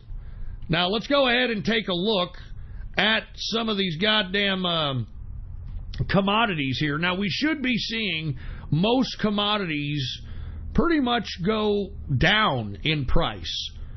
I mean, that's what we would traditionally see. That's traditional ways it works. I mean, when the value of the dollar goes up, commodities and stocks go down. Unless unless there is an interpreted scarcity. And what did I tell you all about energy? What did I tell you? I've been telling you here for the past couple of weeks. Watch those gas prices. It's going to continue to go up and up and up, baby. I'm telling you. I'm not joking. I don't just cover the commodities to hear myself think. I'm telling you the truth. All right? I'm trying to plant capitalist seeds out there on this fiber optically connected world that we call the internet. Let's take a look at energy. WTI sweet crude, folks. Even though we saw an increase in interest rates, WTI is up. It is up 88 cents. A percentage increase of 1.23% increase on the day. Current price for WTI sweet crude is $72.45 per barrel of WTI sweet crude. Let's get to Brent crude, folks. Brent crude is up 76 cents. A percentage increase of 0.93% increase. Current price for Brent crude is $82.10 per barrel of Brent crude oil. Let's go ahead and get to gasoline futures. Gasoline futures is up 1.01%. All right, so we know that gas is going up. Let's take a look at natural gas. Man, natural gas went down. It is down 1.98% decrease for natural gas. But what have I been telling each and every one of you all about heating oil? I've been saying, look for that ETF that coincides with the increase of heating oil. Every year, the damn country gets cold. All right, right. I mean, and come on, they're going to need heating oil. This is an every year play. I keep saying it. Heating oil is up 0.78% increase. I'm just saying. I'm just trying to plant seeds out here, man. Anyway, let's get to the metals, shall we? The metals! Let's get to the goddamn metals. Now, for some reason, you had some investors going into the metals, even though we have a value increase in the dollar, which means that there's a certain level of uncertainty with at least a small portion of the investment community out here. Let's go ahead and take a look at gold. It is up $1.50, a percentage increase of 0.13%, closing out gold at $1,200.60 per troy ounce of gold. Silver is up a penny, a percentage increase of 0.10%, closing out silver at $14.42 per troy ounce of silver. We've got copper down today, 0.25%. Platinum is up 0.26% increase. Let's go ahead and get to agriculture. Grains, corn is down 0.21%. Wheat is down 0.34%. We've got oats. It's up 0.58%. We got rough rice up, rough rice is down. My apologies. Rough rice is down 0.91%. Soybean is down 0.18%. Soybean oil is down 0.10%, and canola is down 0.12%. Let's get to the soft, shall we? We've got cocoa. It is down 2%. All right, we got coffee. It is up 0.67%. Sugar is down 2.15% decrease on the day for sugar. We've got orange juice down 1.34%. We've got cotton down 0.56%. And good God, look at lumber. Lumber is up 4.19% increase on the day for lumber. Good God. Maybe it's because, like I said, the reconstruction, man. And I hate to say this, but you know those folks in the Carolinas that got hit up with Hurricane Florence? Well, they're about to be hit up again with another tropical storm that's going to add even more flooding to the situation that's already flooded out. So, thoughts and prayers going out to the folks in the Carolinas, man. And I think that spike in lumber has a lot to do with that, in my opinion. Let's take a look at livestock. We got live cattle. It is up 1.41% increase. Cattle feeder is up 1.17% increase. And lean hog, folks, it is down 0.91% decrease on the day for lean hog. And that, my friends, is the markets for your ass, all right? Now, once again, sorry the markets extended a little bit into the second hour. But, we had a lot of things to talk about in the first hour, and, it gets that way. It gets that way. Now I've got my production notes right here. Let's go ahead and go right into the nitty-gritty, the straight political dope that everybody expects here in True Capitalist Radio. Let's talk about yesterday's historic speech by the President of the United States at the UN General Assembly. Did y'all see that? I mean, there's been people that were in the inner circle and in the True Capitalist Radio chat room that alluded to the fact that, did anybody listen to the Trump speech at the UN? Did Ghost write this speech? I mean, no shit, man! That's what I keep telling you! Donald Trump is literally putting at least 95% of the things that I've ever advocated on this broadcast into law, into U.S. policy. It is unbelievable. And if you didn't hear the speech that the president made at the UN General Assembly, then I strongly advise you to listen to it. Because the only thing that you're going to hear from the mainstream media is that the UN spectators laughed during the time that the president alluded to the fact that this is one of the best presidents, one of the best presidencies in American history, and the spectators at the UN laughed, but that's all they can do is laugh. Because guess what the president did thereafter? He read the United Nations, the Riot Act, and basically told the goddamn General Assembly that, hey, America is done with globalism. I mean, good God. I mean, this man was emphasizing America first. He was emphasizing sovereignty. He was completely denouncing the United Nations in the hall of the assembly itself. He denounced the International Criminal Court. He denounced socialists by name, baby. Woo!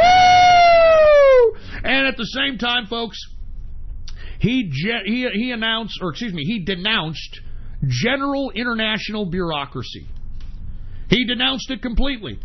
I mean, it was a literal disrespect to globalism in the hall of the General Assembly of the United Nations. I mean, it was a beautiful speech. It was a pro-America speech.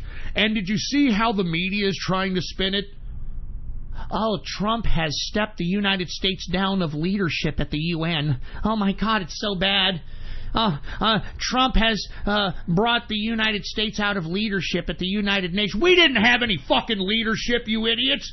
We were funding the international institution that was the United Nations. We had no leadership. I mean, what kind of leadership did we have? Because the UN sure as hell didn't do anything we said. The UN sure as hell isn't perpetuating peace. I mean, all the UN is doing, folks, is managing war, managing starvation, managing rape. I mean, ever since the UN was incepted, all we have seen is perpetual, rape, starvation, war, tragedy. That's all we've seen. That's all we've seen. And if you don't believe me, why don't you Google up right now UN sex for food, okay? Why don't you look up how many fucking articles that you're going to find Googling up that. UN sex for food. And if you're too lazy to Google it up, well, let me give you a synopsis of what you're going to read. What you're going to read is that the United Nations peacekeepers would utilize the food that the UN was supposed to give to third world nations so they don't starve to death. Instead of the peacekeepers giving out and distributing the food properly, they utilize the food as a means of extorting sex from minors and from women in these third world countries. Huh? Yeah, that's the United Nations for you. Huh? Oh, what a great institution. Give me a fucking break, man. I'm telling you, I'm glad the president went right into the damn hall of the United Nations and said, piss off. All right? We don't need the United Nations. We don't need the International Criminal Court. We don't need any international bureaucracy. Because, folks, we built that. It was our tax dollars that helped fund this garbage. And the whole reason why these international institutions don't like America anymore is because we're not funding this crap. They got to figure out how to make their own money now, and they don't like it. And that's why you have this concerted effort by anyone who believes in this globalism trying to bring down the president, trying to disrespect the president. And I can't believe that we've actually got Americans going along with this. People that live in this country that are Americans. I can't believe that you people are being bamboozled by these fucking communist, socialist globalists. I mean, what has Trump done that is so bad for the country? What has he done? This is the best economy in American history. Every policy that he has implemented has been pro-America. What has Trump done? He has done nothing.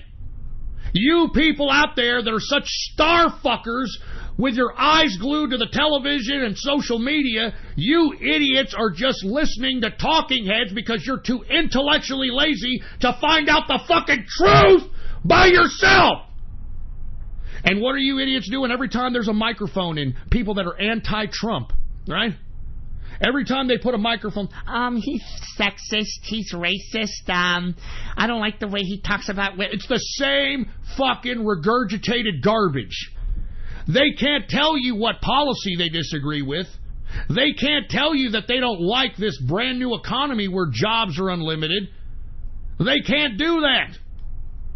And that's why I'm telling you, if you're an American and are anti-Trump, well then explain to me why. Explain to me why. I mean, all Trump has done is made this country respected in the international community again. All Trump has done is brought back jobs and economic productivity, and by his own will and his own economic policies has raised the wages in this country. And folks, we haven't seen a wage increase in decades. We've got the lowest unemployment for Hispanics and blacks in American history. There are more people now working that have no high school diploma than in any other time in American history. I mean, you can't get a better economy than this. Why does everybody hate Trump? Because once again, everybody's not thinking for themselves. Everybody out here is looking at the boob tube, or they're looking at social media, or their favorite, quote, influencer, and listening to the regurgitated garbage that these morons are saying. That's all they're doing. You put a camera and you put a mic in these anti-Trump's idiots' faces. The only thing they can say is the same proverbial crap. He's racist. He's sexist, and I don't like it. Shut up! But one thing I do appreciate, and look, even if the UN was laughing at Trump, that's all they're going to get is a nice little chuckle, because the America and American people, we're not going to fund the United Nations anymore. We're not obliging international bureaucracy, international law. Screw the ICC, screw the socialists, screw international bureaucracy. And that's what Trump said in that speech at the United Nations. So they can chuckle all they want to, but the point is that we as Americans are no longer involved in this international bureaucratic crap. We're America again, for Christ's sake, and no longer are our tax dollars going to fund these international institutions either. So once again, if you have not seen the speech yesterday that was conducted by Donald Trump in front of the UN General Assembly, then I strongly advise you to look at it, because it was an it was a historical speech. It was also a miracle too, but it's a historical speech. I mean, that speech will go down in American and world history, for heaven's sake. That's the speech where the damn president told the globalists to piss off in their own neighborhood, man. In front of their faces, man. I'm telling you, I love this president, man. I love this president. Now, aside from that, today he met with a lot of heads of state. Report that there's positive meetings with the Japanese head of state, President Abe, South Korean head of state. As a matter of fact, the United States and South Korea have signed a bilateral trade agreement amongst the two. So that was a hell of good news. And not to mention, that's a nice FU to China as it relates to this trade war, but we'll talk about that in a minute. There's also reports that the president had a heated meeting with France's Macron. And if you want my personal opinion, I think that the reason Macron is out here acting like some wannabe aggressive French frog is because his approval rating out there in France has dwindled to nothing. You know, his little stupid, dumbass, goofy, pretty face, it's not enough to keep the fervor of the domestic people on your side, isn't it, Macron? But I think the reason that they had a heated exchange is because Macron doesn't believe in what we're doing with Iran, and we're going to talk about that later too, which is a disgrace. And last but not least, the president during this United Nations week has refused a meeting with Justin Trudeau. Yes, that's right, Trudeau.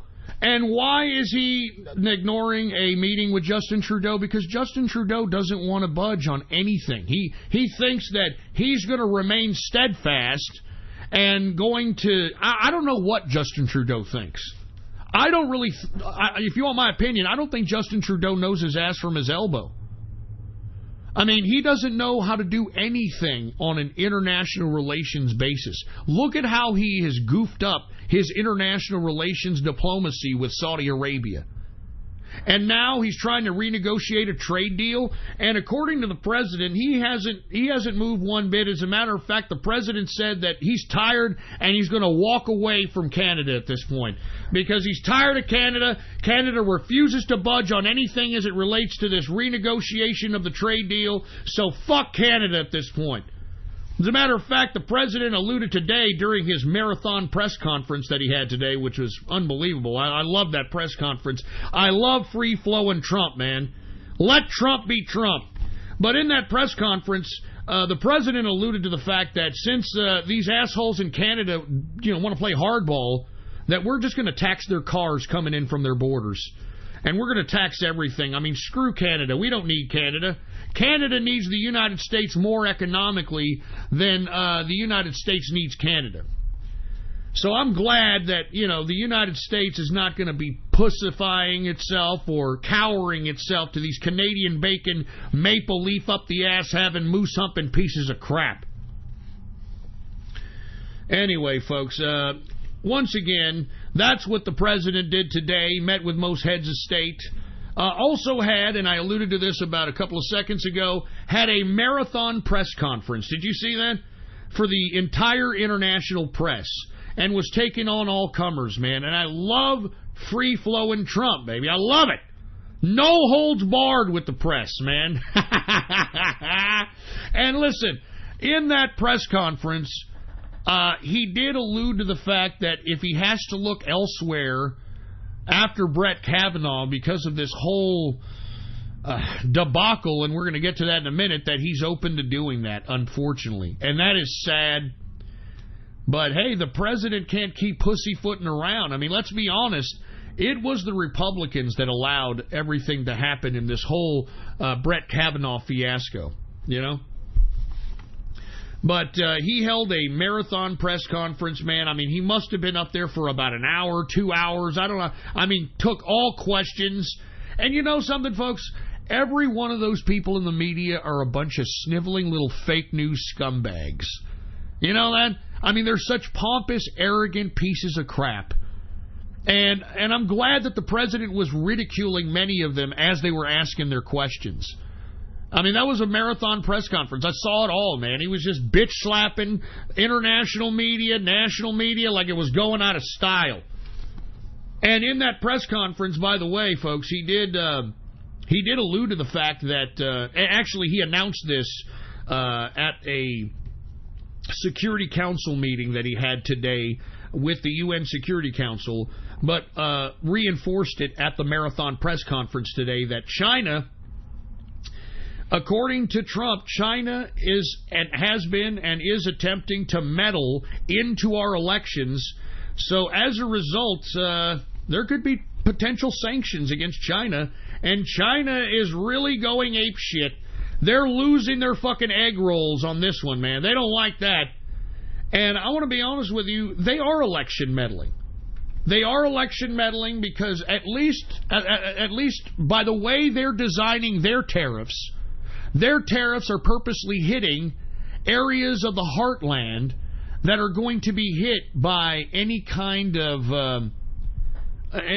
tariffs that are hit on any agricultural products that are produced by America. And what the Chinese are trying to do is tariff these agricultural products so that in 2020 Trump loses in these regions that are rural areas. I mean, that's election meddling on top of whatever the hell else China's doing. I mean, lest we forget, I mean, we just heard, and I've been talking about this, even though it seems to go by the wayside, the FBI notified none other than Dianne Feinstein, senator from California, that her office manager, a.k.a. her driver, was a Chinese spy. And instead of turning this asshole into the FBI and having him booked and whatever, no, she quietly told them, oh, they know you're a spy, so just go ahead and retire so that you can get your taxpayer-funded pension. Of course China is meddling in our elections. Of course China is meddling into our government. All you got to do is look at how much money is coming in from China going into the Democratic Party. And lest we forget, folks, that China owns most of Hollywood now. China owns most of Hollywood, so any Hollywood donations that are going into the Democrats, it's because of China. That's why you're having such anti-Trump approach from Hollywood, because they're getting paid by the Chinese dollar. They're getting paid by the Chinese dollar, folks. So once again, I'm glad the president is coming out swinging.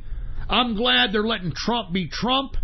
I love that marathon press conference where he's bitch slapping all these international press around. And I'm glad that he just basically went off. I'm glad. And one of the things that he did go off on, let's go ahead and get into the subject matter, the Brett Kavanaugh confirmation circus, all right? I mean, the president has called it a big fat con job. It's a big fat con job. I mean, everybody knows it at this point in time, all right? I mean, the Democrats are now bringing out any liberal woman that's willing to say the most filthy fanfic sex stories that they can imagine. They're trying to put these women into the spotlight to discredit Kavanaugh so that he won't be confirmed for the Supreme Court. Now, folks, at the time in which I was getting ready for the show, there were only 3 separate women that have come out claiming sex abuse. Since I've been on this broadcast, folks, 2 more women have come out, now making it 5 women. 5 women, for Christ's sake. And let me tell you something, man. I mean, the Republicans should not have played little hanky-panky footsies with the Democrats in relation to this politicized bullshit. I mean, I know the Republicans are so scared about the midterm 2018, but don't you realize, Republicans, that by playing ball with the Democrats, you're basically blowing the wind out of any fervor that's on your side. The Republican base is disgusted that we're playing patty cake with the damn Democrats when the Democrats are doing nothing more than politicizing rape.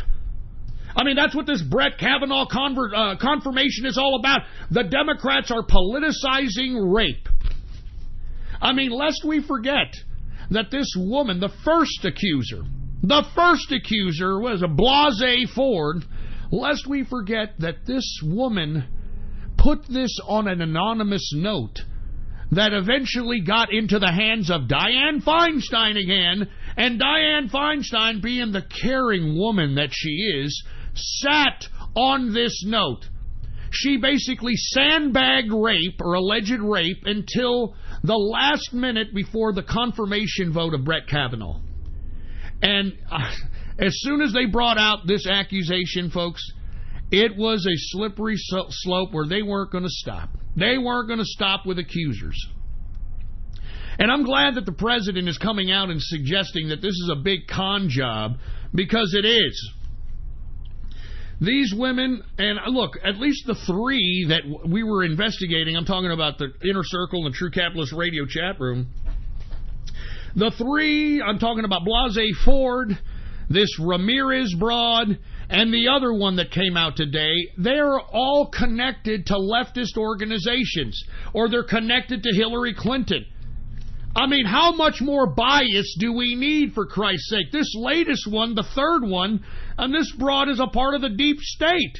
She's a part of the Department of Homeland Security. Don't you think that, hey, being a part of the Department of Homeland Security, if this bothered you that bad, you could utilize this as a means of, questioning Kavanaugh before he was decided to be tapped for Supreme Court justice? Oh, my God, man. Look, now we've got 5 accusers, and look, they're going to continue to bring out more. I mean, you know what this comes down to? This comes down to the Democrats thinking that they're going to obstruct and that they're not going to have a conservative hold a seat on the Supreme Court. And I'm telling you, if Kavanaugh does not make this confirmation, the next person that the president puts up and nominates is going to make Brett Kavanaugh look liberal. Do you understand? I mean, and I'm telling you this right now, you Democrats are not winning yourself any brownie points by allowing the next, if there is the next confirmation, you're not winning your any brownie points for Roe v. Wade, for gay marriage, etc. I mean, why would any conservative at this point want to continue on with this Roe v. Wade and with this gay marriage and all these other leftist variants of laws? Why would they want to continue along with that when this is the culmination of what this side has to offer? I mean, you understand what I'm saying? I mean, you're not winning brownie points. I mean, conservatives are no longer going to suggest that Roe v. Wade is law if you fucking dumb leftists are going to play this dirty. And then what's going to happen when we reverse Roe v. Wade? What's going to happen when we reverse gay marriage? If you want my opinion, I think that the president it's in his authority, if you want my opinion, to reverse gay marriage. And I think he should at this point, because take a look at the majority of the LGBTQ movement. Take a look at the majority of the LGBTQ movement and how they are such not only anti-Trump, but what they're willing to do as far as domestic terrorism, what they're willing to do as being deep state bureaucrats within the government. I mean, James O'Keefe, the guy from Project Veritas, has brought all this to light. Has brought it all to light. And the LGBTQ, those that are deemed gay, lesbian, these seem to be the most vehement, dangerous people on the left. They are the biggest threat to our country, for Christ's sake. And as I recollect, didn't Barack Obama sign an executive order to bring in gay marriage? I mean, wouldn't it be as easy as Trump basically signing that executive order to go away, to end gay marriage? I mean, look, the reason I'm suggesting this is because this is how the Democrats are playing. The Democrats are playing hardball, and right now, if they're going to play political hardball, then what better way, as far as I'm concerned, right before the election to galvanize the base, galvanize the evangelicals, galvanize right-wing conservatives, galvanize capitalists, by making a bold move, by overriding the executive order of gay marriage that was signed into law by Obama and just writing it off as it's illegal again. It's illegal. It's illegal. And why should the Republicans do this? Look at how the gays are acting, man. They are, first of all, they are the most dangerous of the population of the left. I mean, do we remember Scott Fovel? Remember Scott Fovel from the Project Veritas videos? He was the guy that was organizing violence and bird dogging for the Democrats. Remember that guy? That guy was a gay poshole. Remember the 2 gay posholes that were caught by Project Veritas in Comet Pizza, of all places? threatening and organizing a way to put gas into the vents of a pro-Trump event during the inauguration? I mean, folks, gay posholes are probably the most dangerous people in the planet right now, and I can't believe that we are treating these gay posholes with kid gloves. I mean, take a look at Twitter. Did you hear that Twitter went nuts because, as a matter of fact, it was because Jack Dorsey, under Twitter's main account, retweeted some tweet about Twitter actually having straights. Does Twitter have straights? Really? I mean, did y'all remember? Have y'all heard about this? That Twitter's been taking a lot of flack because they admitted, or actually they didn't admit it, they retweeted another tweet of some user that, I can't believe Twitter has straights. We need to get the straights out of here. And I always told you that about poshole Jack Dorsey. I always told you that this son of a bitch is a fucking poshole. He takes it up the pooper, and he is a left. This is why they're so woke. These leftist faggots that are fucking AIDS infected. That's why they're so woke. They're so woke because they're about to die. And because they're so down on themselves for dying, for taking the bad fucking cock in the ass, they want everyone else to pay. It's the truth. It's the fucking truth. Look at all the people on the left. And count how many of them are homosexual, are gays, posholes. These are the goddamn group of people that are doing the most damage out here. They're the most dangerous. They need to be looked after the most. And yet, let's be honest, if we take a look at people that are actually protesting the Brett Kavanaugh confirmation, it's these folks. It's the posholes. It's the dykes. It's the feminists. Because they actually think that they're going to stop a conservative from being a part of the Supreme Court. But it isn't going to stop. And moreover, you're only throwing fuel on the fire. Excuse me. You're only throwing fuel on the fire as it pertains to the future of Roe v. Wade, of gay marriage, and other leftist laws. Because why are they going to continue? Why are we, as conservatives, going to continue with you leftists when this is how you are? I'm strongly advised that, Mr. President, if you're listening to this broadcast, which I think somebody from your campaign or from your administration is, I would strongly consider signing the executive order making gay marriage not legal again, because it was Obama that signed an executive order legalizing gay marriage. So, in my opinion, I think that would solidify the base. It would piss these Democrats off completely. It would piss them off. They wouldn't know what to do. And all those gays that are so vehement about going out and voting, they're not going to want to vote anymore. Because they realize, this is just so stressful. They just outlawed gay marriage, and I'm just so stressful, and my immune system can't take this kind of stress and all that shit. And look, I'm not against gays, okay? I don't care what you do for your own sexual pleasure. But now that all of a sudden taking it up the ass and muff diving has become a political identity, you got to fight fire with fire. And as far as I'm concerned, I personally believe that the president should go right after their fucking gay marriage.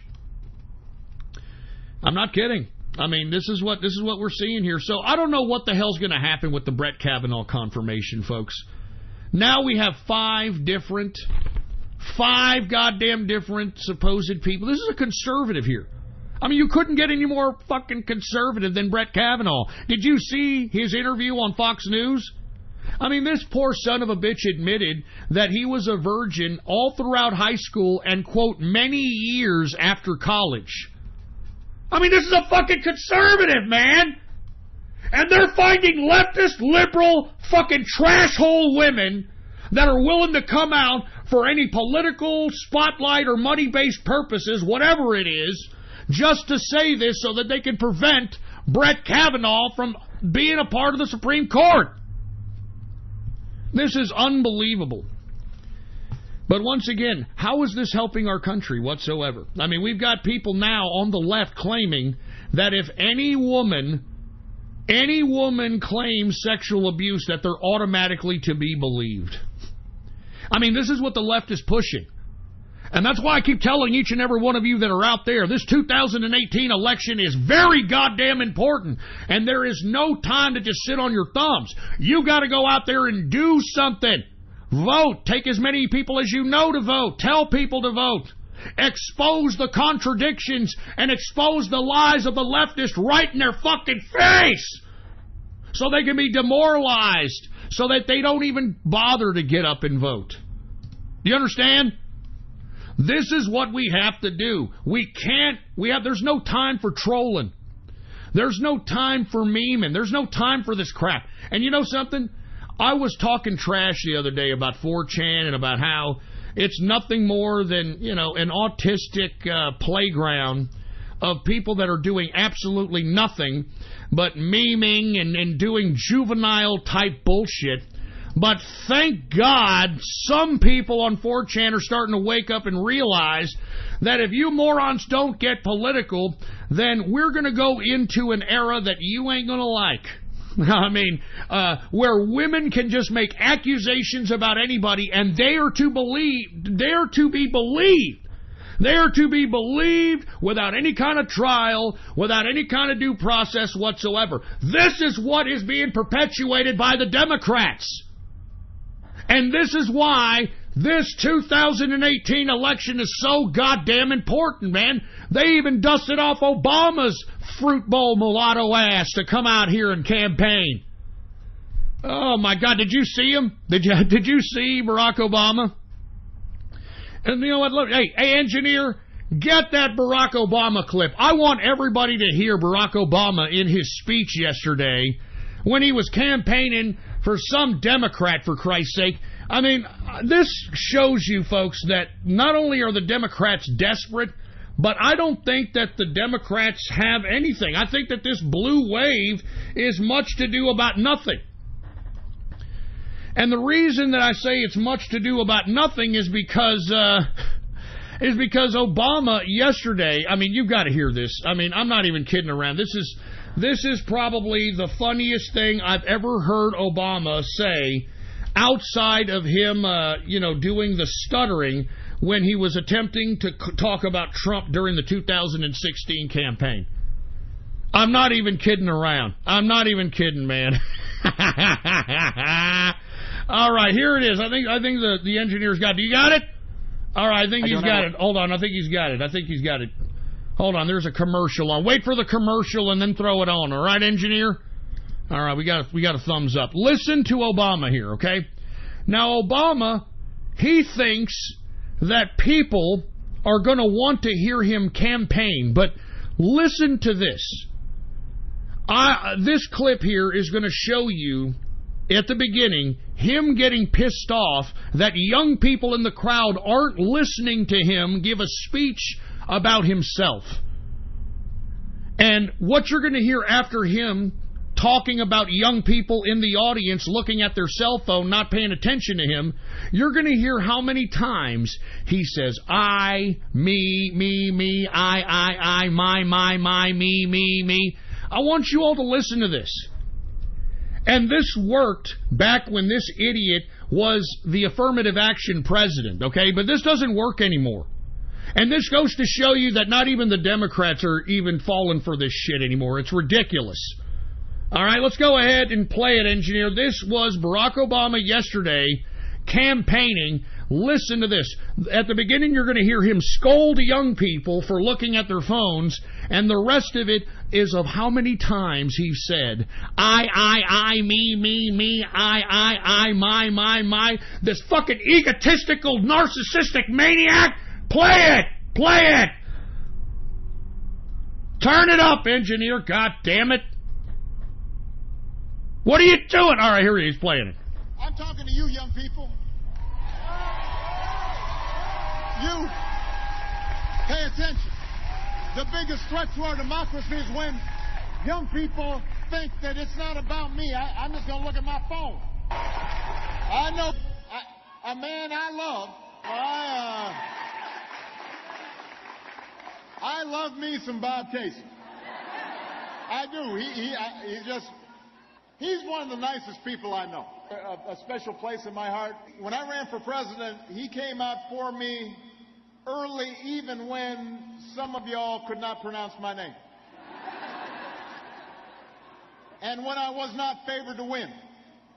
So I just wanted to say I love me some Bob Casey. I heard this was a very nice amphitheater. I wanted to check out the Dell. I was missing Philly. I hadn't been here in a while. I've been watching how things are going. I have not been here since you guys won a Super Bowl. I know the Sixers, you know, so I know you're feeling good, but even though I love being with you, I actually came here for some business. I came here to deliver a very simple message. My message, Pennsylvania, is I shouldn't really have to deliver the message. I would have thought by now folks had figured out, so I'm here to deliver it. This November's election is more important than any I can remember in my lifetime. I said it when I was running and I was on the ballot. Obviously, it was the most important election to me. I love you too, baby, but I've got to explain.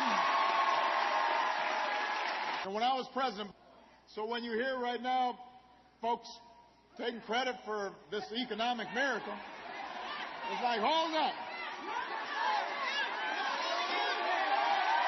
Hold up. Hold up. Right? We've seen manufacturing jobs. The Republicans took over Congress. They just decided we're going to stop progress. We're going to block everything. They wouldn't even do stuff that they used to support just because I was proposing it. I see you back there, by the way. I know y'all been waiting. So the closer you get to Election Day, I don't watch TV generally. Listen to how many times he says, I, me. All right, shut it. Shut this narcissistic asshole up. Shut him up. Don't even let him talk again, for Christ's sake, man. Good God. Anyway, folks, this just goes to show you that the Democrats are so desperate. This is why they're resorting to these types of tactics. They know that there's not going to be a blue wave at this point. I mean, now that they're pulling off these tactics, now that they've dusted off an Obama where he's not even campaigning for the person he's supposed to be campaigning for. This guy is legitimately talking about himself. And he's wondering why young people are looking at their phones. Brother, we don't give a shit about you anymore, man, all right? You were the novelty black president 10 years ago, okay? You're nothing today. All right, you're nothing. The only people that like you are stupid Nimrod minions that are Democrats that don't like substance and like groupthink more than anything else. So I'm just saying, man, I mean, this is where the Democrats are, and that's why they're pulling this Brett Kavanaugh circus. And they don't really give a shit. They don't care about what they do to the country. They don't care. I mean, they care about themselves. I mean, just listen to how many times Obama said, I, me, I, my. That's all the Democrats are about. They're a bunch of narcissistic, power-hungry, totalitarian freaks. What a sick asshole, man. Anyway, let me move on to another subject matter, all right? Tomorrow, aside from, and let me finish this off, by the way. Tomorrow we're going to see what's going to happen with the Brett Kavanaugh situation. Apparently, Brett Kavanaugh is ready to testify tomorrow, and we're going to see who's going to show up to testify, right? Because supposedly, Blasé Ford is supposed to be there tomorrow, but let's see if these other women show up to testify. I mean, it's going to be a complete, total political circus tomorrow. And if there's nobody that shows up, are the Republicans going to have an up or down vote? And if they do have an up or down vote, are there going to be dumbass Republicans like Collins and Murkowski and these dumbass women Republicans that are, I don't know if I can vote because she's a woman and I'm a woman. Shut up! This is a disgrace. This is why the 2018 elections are so important. We have to have more Republicans, and we shall see tomorrow. There's going to be some major political theater tomorrow, man. But also, guess what else is happening tomorrow? Rod Rosenstein meets with the president tomorrow in the White House. And the fate of his job is on the line. Now, according to reports, we have reports that Rosenstein is eyeing resigning. Okay? He's eyeballing resigning, but in today's press conference, the marathon press conference that I was talking about earlier, the president said that he will hear what Rosenstein has to say. He said that Rosenstein denies it, that he never said it, that he doesn't believe it, etc. And he doesn't know whether or not he's going to fire him or not. He says we may have to wait and see. He says he doesn't want to fire him. And I think this is going to be a very interesting conversation tomorrow, and I'd love to be a fly on the wall between the meeting between the president and Rod Rosenstein. Now, you know that the Robert Mueller investigation will be the main subject of discussion, because if he didn't say it, then he's going to have to answer to the president why he appointed this independent counsel to go in and investigate Russia-Trump connections that weren't there. He's going to have to answer about a lot of things, so we shall see what happens to the Rod Rosenstein. Now, we all know that Rod Rosenstein is the Deputy Attorney General, and the reason that he's the most important man as it pertains to this Russia-Trump investigation, because the Attorney General that Trump appointed, Jeff Sessions, is not doing his fucking job and recused himself from the Russia-Trump investigation. So the reason that he's meeting Rod Rosenstein, I'm talking to the president, the reason the president is meeting Rod Rosenstein tomorrow is because, according to a New York Times article, Rod Rosenstein, in a meeting with FBI agents and other Department of Justice officials, he alluded to the fact that he would wear a wire and record the president and use the 25th Amendment in an attempt to remove him from power. And according to the New York Times report, that Rod Rosenstein went as far as suggesting that he would recruit cabinet members for this removal of the president. Now, of course, you know, Rod Rosenstein denies this, but this has been affirmed by memos that are allegedly written by Andrew McCabe. I mean, let's be honest, because McCabe forwarded all his memos to the Robert Mueller investigation. So there is a memo stating that Rod Rosenstein did say this. Now, it's up to Rod Rosenstein to tell the president in what context that he say it. Remember, he's alluded, or at least the press has alluded to the fact that he may have been joking.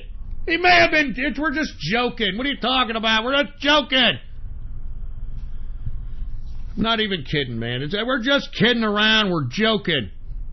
But in my opinion, folks, I think the Robert Mueller investigation will be the main subject matter.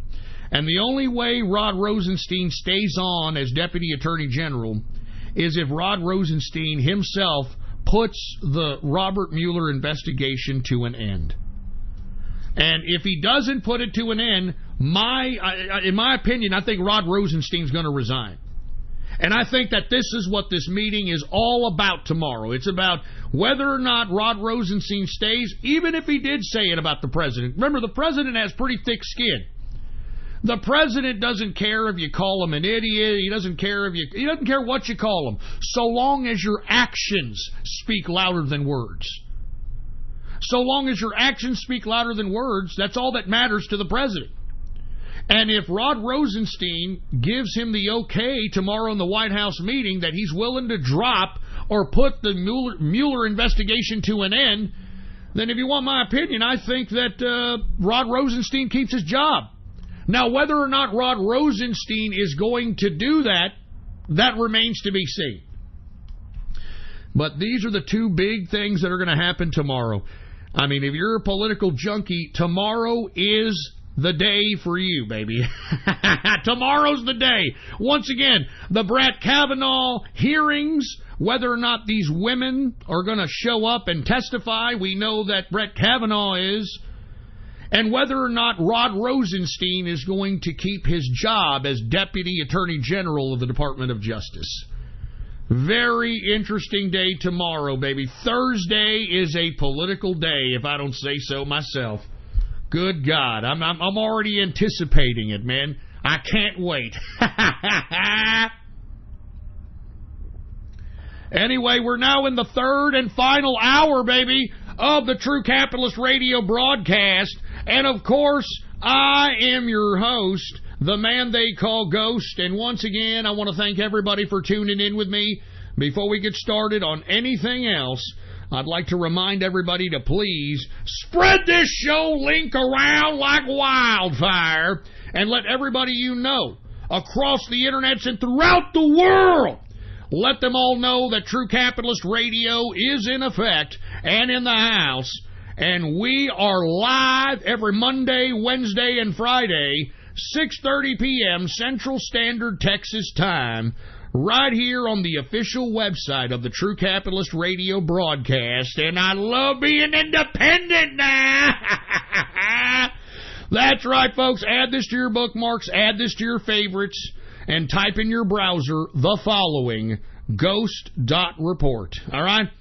Ghost.report. That's where the official website of the True Capitalist Radio broadcast is. That's where you can go and look at the archives. That's where you can go and catch the live show. So make sure to spread that link throughout the world, baby. Let everybody know that True Capitalist Radio is in effect in the house. If you are listening to the sound of my voice, you are listening to the political underground on the internet. I guarantee it, boy. And by the way, once again, everybody follow me up on my Gab account. It's my only social media representation on the internet today. Once again, go to Gab, folks. All right, Gab, and follow me under the name Politics Ghost, okay? All one word, no underscores. Politics Ghost is the name to follow on Gab. And if anybody is claiming to be me on any other social media website, especially ones that are ran by Silicon Valley oligarchs, it's fake and gay, okay? All right? I mean, Gab is my only social media. And by the way, I'm going to be in the True Capitalist Radio chat room right after this broadcast. So if you want to come and kick it with us and go hang out with us, talk with us, chat with us, well then come on down, baby. If you want to be a part of the True Capitalist Radio chat room, then do the following. All you've got to do is go to my Gab account right now, Politics Ghost, all one word, no underscores, all right? And click the subscribe button for premium content, all right? Click the subscribe button for premium content, and once you do that, private message me on Gab and let me know your Discord chat name, and I will private message you back with a private invitation to the True Capitalist Radio chat room. It's that damn simple, all right? And by the way, I do want to remind everybody, thank you all for hooking it up with the cryptocurrency wishing well at Ghost.report. We've been getting some generous throwings in to the cryptocurrency wishing well. And by the way, I'm gonna up the ante here, okay? Since people are throwing things into the wishing well, if you throw more than, because people have been throwing $50, $100 worth of goddamn cryptocurrency. And that's been very generous, and I want to pay those folks back. So if you happen to be throwing any more than, let's say, $40 of cryptocurrency, all right?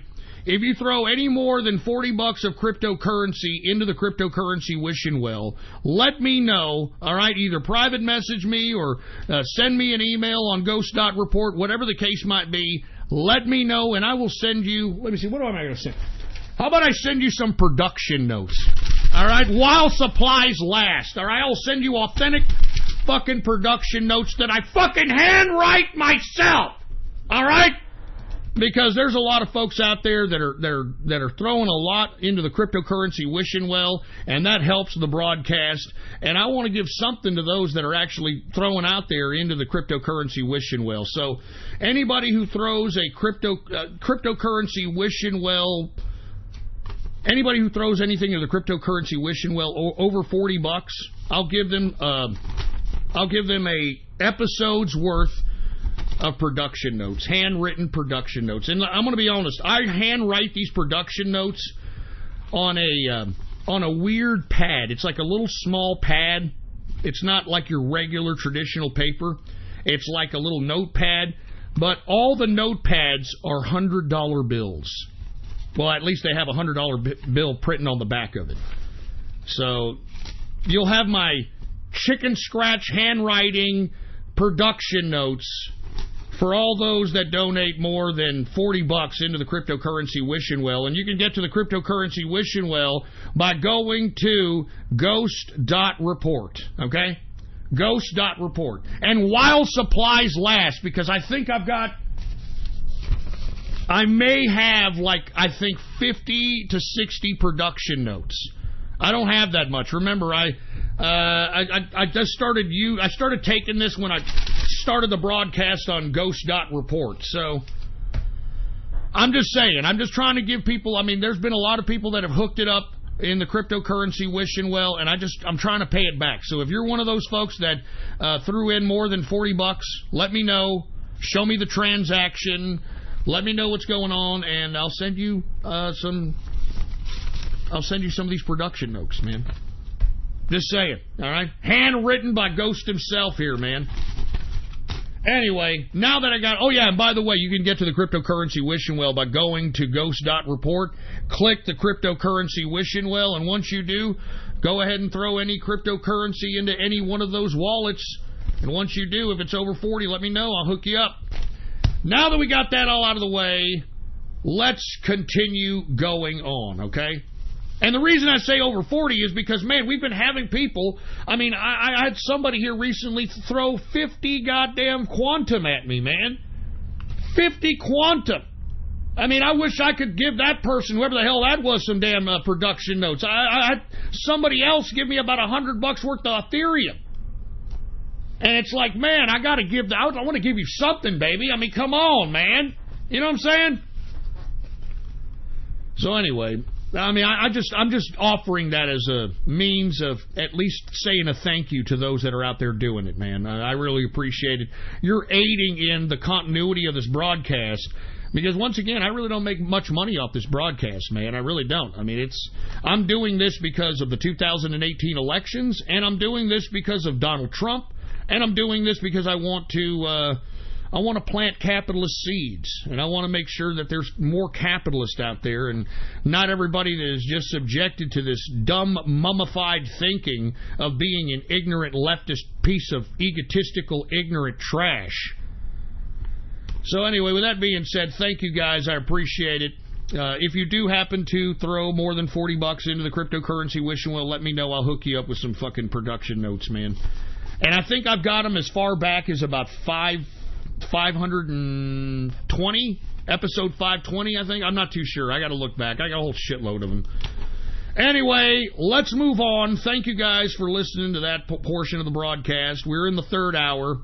Let's go ahead and go into the next broadcast. Prior to the break of the third hour, we were talking about how tomorrow we're going to see Rod Rosenstein meet with the president on his fate, on whether or not he's going to be Deputy Attorney General any longer. And as I stated, I think that the biggest point of conversation is going to be whether or not Robert Mueller's investigation will continue to go on. Anyway, folks, I know I'm supposed to get into international relations right now, but we're going to do one more domestic story. I read this, and it was very disheartening, so I thought I'd share it for each and every one of you that are Americans here. A Yale study, believe it or not, has basically surmised that 1 in 9 people in the United States are here illegally. Can you believe that? 1 in 9. And this is according to a Yale study. Professors at Yale University have roiled the immigration debate with a new study calculating there are between 16 and 30 million illegal immigrants in the United States. That's 3 times more than most demographics figure. Now, the professor's model looked at estimates of how many people came in illegally and how many people left. And they concluded there are a lot more people who arrived than the 11 million suggested by traditional estimates. The model says that the most likely figure is double than that, around 22 million illegal immigrants in this country. All right? Now, I mean, what the hell does that mean, folks? That means that this policy of open borders that has been initiated by the Democrats in the Obama administration, I mean, it's put us in some dangerous territory. And this is why I continue to say that the Democrats, they care more about people who come into this country illegally than they do law-abiding American citizens. And if you're a law-abiding American citizen, why in the hell would you be voting Democrat if these people don't care about you? I just don't understand this. 1 in 9 people in the United States have illegally come into the United States and are living here illegally. Isn't that amazing? Now, this underscores the immigration problem that we truly have, that the Democrats always try to claim we don't have. Did you hear about the recent illegal immigrant in L.A. who had been deported 6 times between 1997 and 2011? This guy, what's his name? Roman Escobar, 47-year-old immigrant who's been deported 6 times from 97 to 2011. Well, this illegal immigrant has been accused of attacking over a half a dozen homeless men in L.A. with a bat. Literally, while they're sleeping there on the floor, this illegal immigrant takes a bat, starts bashing these goddamn homeless people while they're asleep, and he's killed already about 3, injured half a dozen. I mean, this guy is a complete fucking maniac. And this, once again, is a microcosm of what the president speaks about when he talks about illegal immigration. And it's not as if those of us on the right are against illegal immigration, but why? Why do we have the trash of every other country in this country?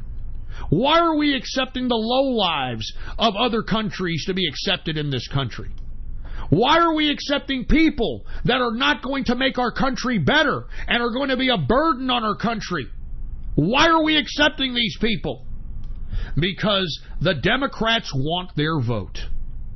The Democrats want to supersede the population of law-abiding American citizens and usurp it with mostly immigrants so that they can win the dominant political races in this country. I mean, why the hell do you think the EU brought in, 2 million migrants from Syria and North Africa?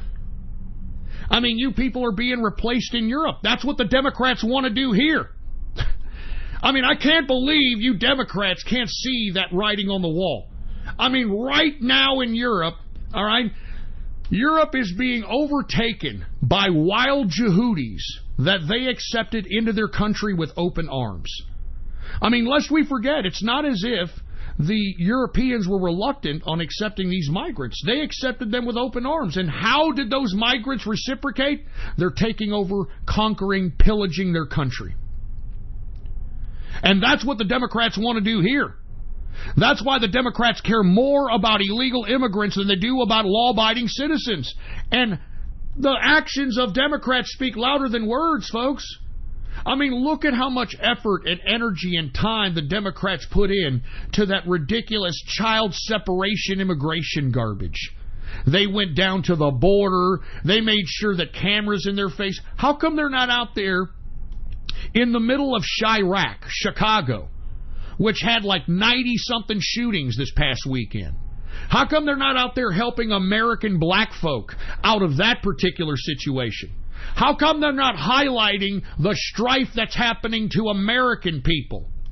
How come they're not out there with cameras and all kinds of publicity highlighting American impoverishment, American strife?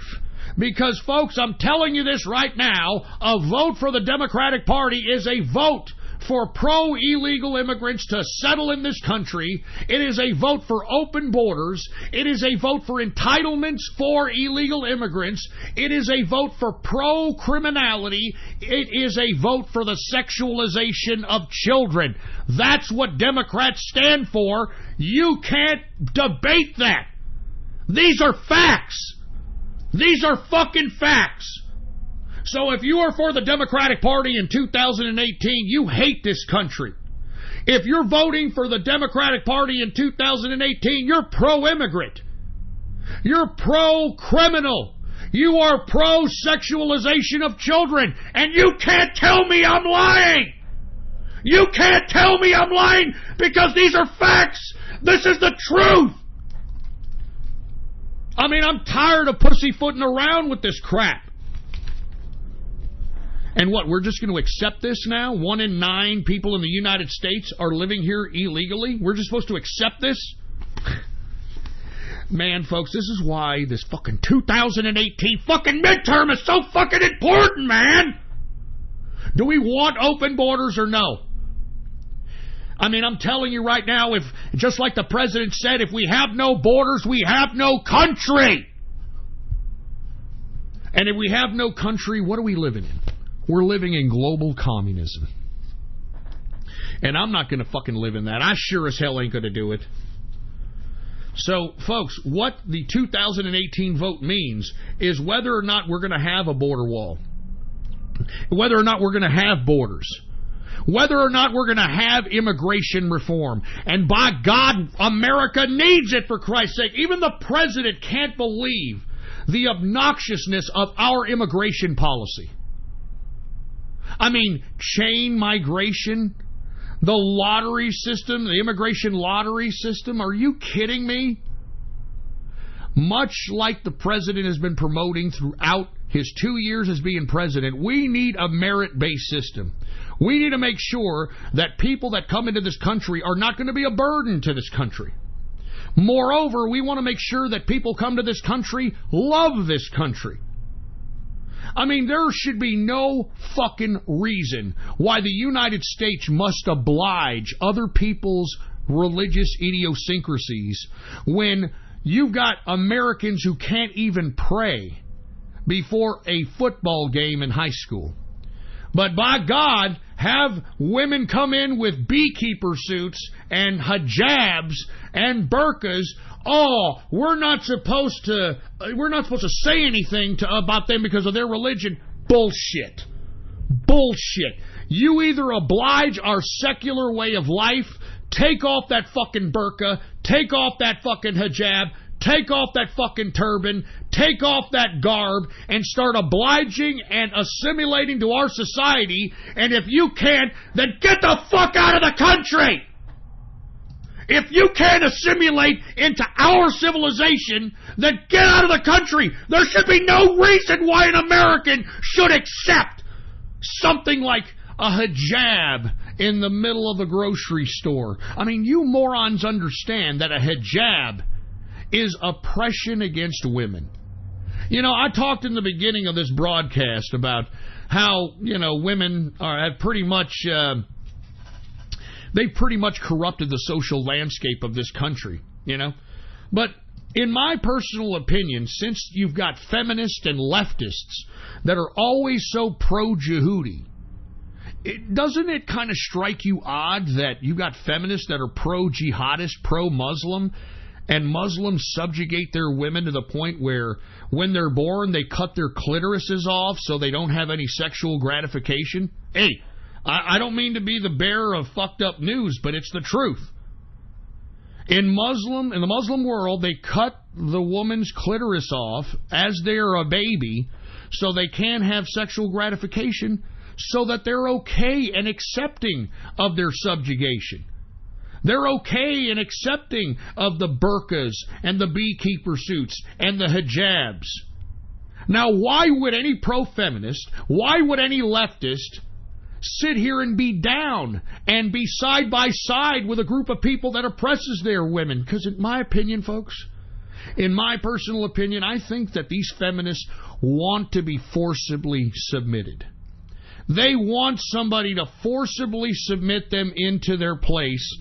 That's the only explanation why feminists would be pro-Muslim, would be pro-Islam, would be pro-hijab, would be pro-beekeeper suit. That's the only reason. They want to forcibly be thrown back in the fucking kitchen. I mean, I can't think of any other reason why. Can you explain that? I sure as hell can't. You've got feminists and women that are out here marching with women in hijabs, not understanding, and maybe they do understand, that hijab is an oppression against women. I mean, why else would they be down with Islam? Why else? Because they want to be forcibly put back in the kitchen. You want to know why they want to be forcibly put back in the kitchen, folks? Because women in America know they done goofed. They know they done goofed. They wanted independence. They wanted to do everything a man can do. Now that they have all these responsibilities that they have on themselves with no life partner, they're finding it very, very hard to do. They're finding it hard to be a working woman and a mother and having a social life and staying fit and making sure they look okay with makeup and clothes and all. I mean, they're finding it a very hard time to do it, and they don't want to do it anymore. And like most women, instead of fessing up to the fact that they've done fucked up and they want to go back to the way it was, women are not going to do that. Women are going to continue on with this charade like everything's okay when it's not okay. I mean, all you have to do is look at the women's statistics today and take a look at how many young women that are under the age of 35 that are having heart attacks, that are having strokes, that are getting cancers. And why are they doing this? Because all the stress of all the things, all the burdens, everything they thought they could do, they're putting it on themselves and they can't handle it. They can't handle it. I mean, look at the statistics themselves. Look at women that have heart attacks under the age of 35, women that have strokes under the age of 35. I mean, this statistic is going so high, and it's because women think that they can do everything a man can do. They think they can do everything a man can do. I can be a parent, and I don't need a man. I can work and be a corporate mogul. I don't need a man. I can do what I want. I don't need a man. I mean, it's coming back around to haunt them, and they don't want to admit it. They don't want to admit that they done fucked up and they can't do everything they claimed they could do. They done goofed. So instead of admitting it, what are they doing? They are somehow making some level of an ally with a group of people who physically suppresses their women in a physical capacity. And in my opinion, I just think that the women, that's what they want. They want to be physically put back in their place. There is no other explanation why feminist and leftist women would want to stand side by side with Muslims. I mean, it's like the movie Urban Cowboy. Have y'all ever seen that movie Urban Cowboy? If you haven't, go see it.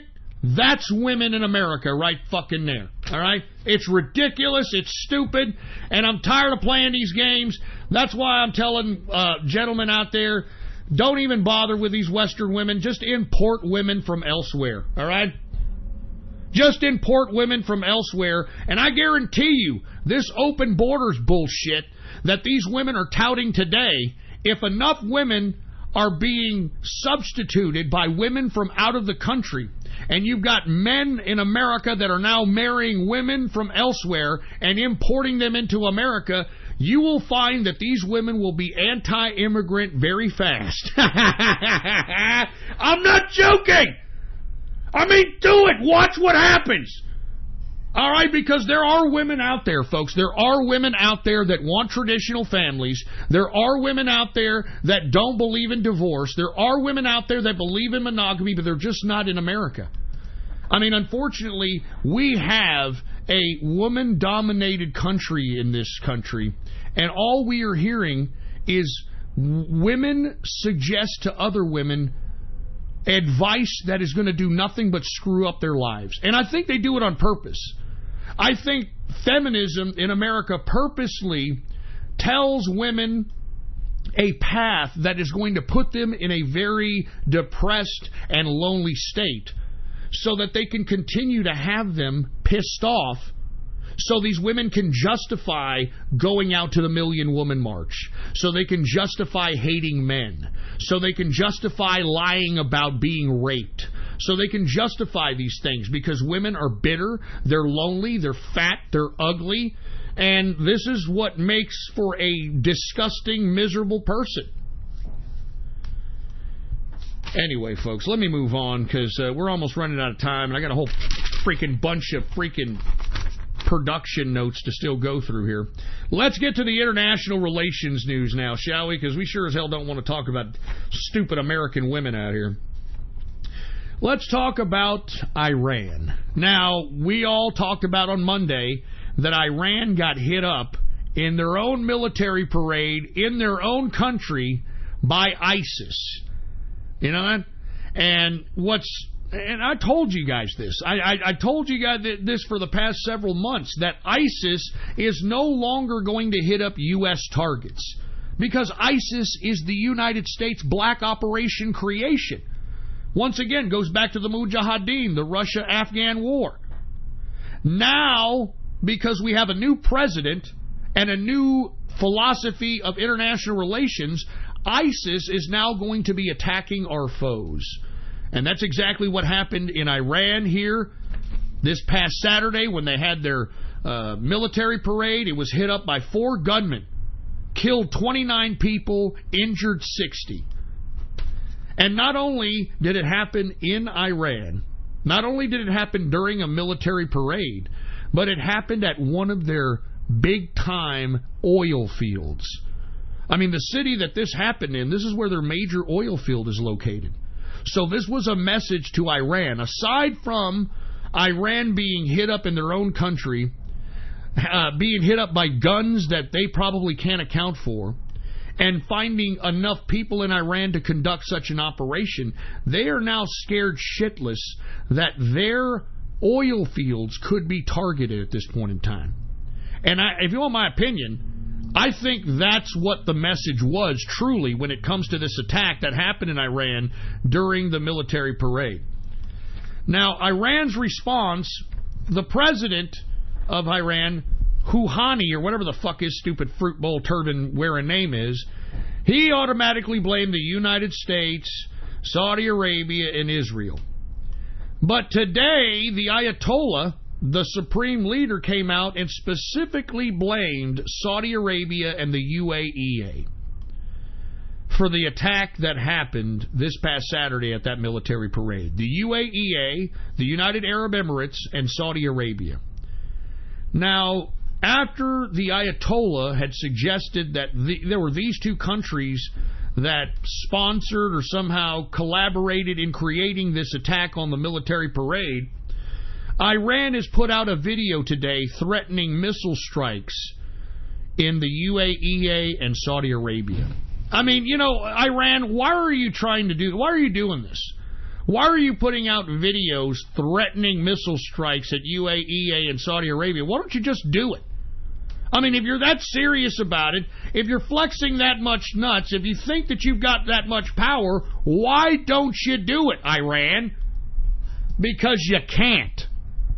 I mean, I've always said, haven't I always said, folks, that Iran, when it comes to their domestic situation, they are vulnerable for attack. They are vulnerable for regime change. They are vulnerable for an invasion. I've always said that. And this past Saturday's attack proves that. Their power is in nothing more than the goddamn terrorist satellites that they sponsor, and I'm talking about the Hezbollah in Lebanon, the Houthis in Yemen, and the Iranian soldiers that they have in Syria. I mean, this is where their power's at. Their power is in the terrorist satellites. Folks, I'm telling you right now, they're so ripe for regime change, it's sick. You know, I mean, they're ready. They're waiting to be toppled down. And I know for a fact that Iran's scared shitless and it doesn't know what to do. And I'm glad. But, and this is what I was talking about earlier about our so-called allies turning against us. Did you all hear about this? The UK, France, Germany, Russia, China, and the European Union plan to defy the United States' Iranian sanctions and plan to do business with Iran under a new payment system. Huh? Look at it. Did y'all hear that? Huh? These are our so-called allies. Fucking UK, France, Germany, EU, our so-called allies colluding with Russia and China so that they can plan a new payment system so they can continue to do business with Iran? Why? Why? This goes to show you that America never had allies to begin with, for Christ's sake. What does Iran have over all these people other than being a part of the globalist system? Why is everybody trying to pussy pamper Iran? It doesn't make any sense. I mean, one can assume it's the oil. I mean, we see Brent crude prices raised to about, what, $82 today? People think it's because of the oil. And that's possibility. That's an absolute possibility. I think the main component of it all, if you want my personal opinion, it comes down to the fact that the United States is no longer obliging this globalist system. And now you've got the globalist system emerging. And you've got the UK taking its mask off, France, Germany, and the EU taking their masks off, and they're showing their true communist nature. I always told you these people were communists. I mean, why else would they be colluding with Russia and China if they weren't? Why would they be colluding with Russia and China to develop a new payment system so they can continue to do business with Iran? It doesn't make sense. It's globalism showing its fucking ugly head. That's what it is. And these allies of ours, these are supposed to be NATO allies. And isn't the whole concept, isn't the whole treaty of NATO supposed to be that if Russia attacks the UK or France or Germany, that we automatically multilaterally go to war? That all of us are part of the NATO alliance, multilaterally, we go to war. And meanwhile, we've got UK, France, Germany, Russia, China, and the EU planning to defy United States-Iran sanctions so they can develop a new payment system to continue to do business with Iran. What kind of allies do we have, folks? Huh? This is why the president is doing what he's doing. This is why he has a whole new international relations strategy, foreign policy strategy. That's why he's been sticking it to all these goddamn Europeans. He read the writing on the wall. He's not stupid. These are fucking communists. What have I always told you about the EU?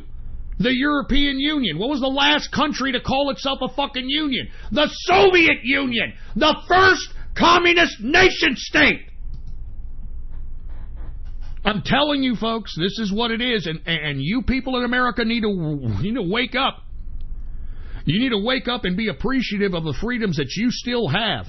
Because as I've always stated, America in this world is the last bastion of freedom. There's no freedom anywhere else. I mean, where else could someone like myself get on a podcast like this and say the things that I'm saying? Only in America. Only in America can I do this. I can't do this same podcast in the UK without getting a visit by the authorities. I can't do this same podcast in Germany without having the authorities take me away. I can't do this in France. America is the last bastion of freedom, and we got to do whatever it takes to preserve it. We got to do whatever it takes to preserve it, damn it.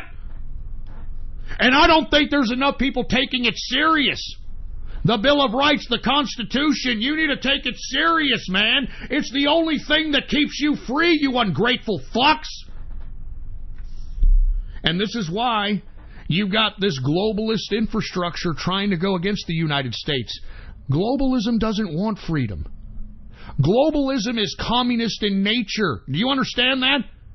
It is the consolidation of power on a global scale. That's what communism is. Consolidated power, centralization of power on a global scale.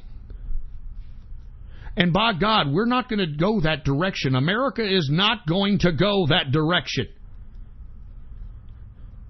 And they're going to try. They're going to continue trying, folks. Why do you think they always try to take our guns away from us? That is one of the major deterrents from an all-out forceful acceptance into this global communism. I mean, you don't think if they truly wanted to, if they took the guns away from us, you don't think they could send in Chinese to come in and force us to accept the global order? Huh? You don't think that they could send in UN peacekeeper troops to come in and force us to accept the global order if we didn't have guns, if our fucking citizenry wasn't armed? That's the only thing deterring all this shit. The fact that we're armed and that we're politically aware and we're politically active. And by the way, I've said this before and I say it again. If we are a government made for the people and by the people, then the people have to conduct themselves responsibly in a political capacity and go out and conduct themselves and participate in the process. Because if you don't, then we're at the whim of whoever's taking politics serious. And you have to understand, the game of politics dictates what you do. It dictates your life. It dictates how much money you're going to make. It dictates how much education you're going to have. Politics should be the most important thing in your fucking lives. But you morons rather get your thumbs bruised playing video games. You'd rather chaff your penises, waxing your carrot to goddamn enemy, and all this other crap. It's time to get serious about politics, and by God, I hope that those of you that are listening to the sound of my voice understand the importance of that, man. Jesus Christ, man. Anyway, once again, Iran. You know, what does Iran have over these fucking people? The UK, France, Germany, Russia, China, and the EU plan to defy the United States' Iranian sanctions and develop a new payment system so they can continue to do business with Iran, huh? That's great, isn't it? That's great. I told you all that this Russia-Trump bullshit, the Russian dossier, all this nonsense, that the UK was involved in this, and it looks like just based upon this deal alone that France and Germany were involved as well. Jesus Christ. These are our allies, huh? Our fucking allies? Jesus Christ, man. Look, I mean, don't you people understand? This is the last bastion of freedom in this country, man. We are the last bastion of freedom. This country, America. We gotta preserve it, damn it. Jesus Christ. Ain't nobody else gonna preserve it. I mean, you can see the international community envy America. They hate America. They thought that this was the century to take down America, but it isn't. And thank God most of us are politically aware, and thank God most of us aren't going to sit back and be quiet. At least I hope not. I mean, there's many people in the Inner Circle and the True Capitalist Radio chat room that ain't silent. They're writing blogs. They're putting out vlogs. They're doing whatever it takes to put the issues right in the face of the people, to expose the contradictions and the hypocrisy of the Democrats right in the faces of the people. We need as many folks to do this as possible, man. This is serious business. Jesus Christ, give me my freaking water, for Christ's sake.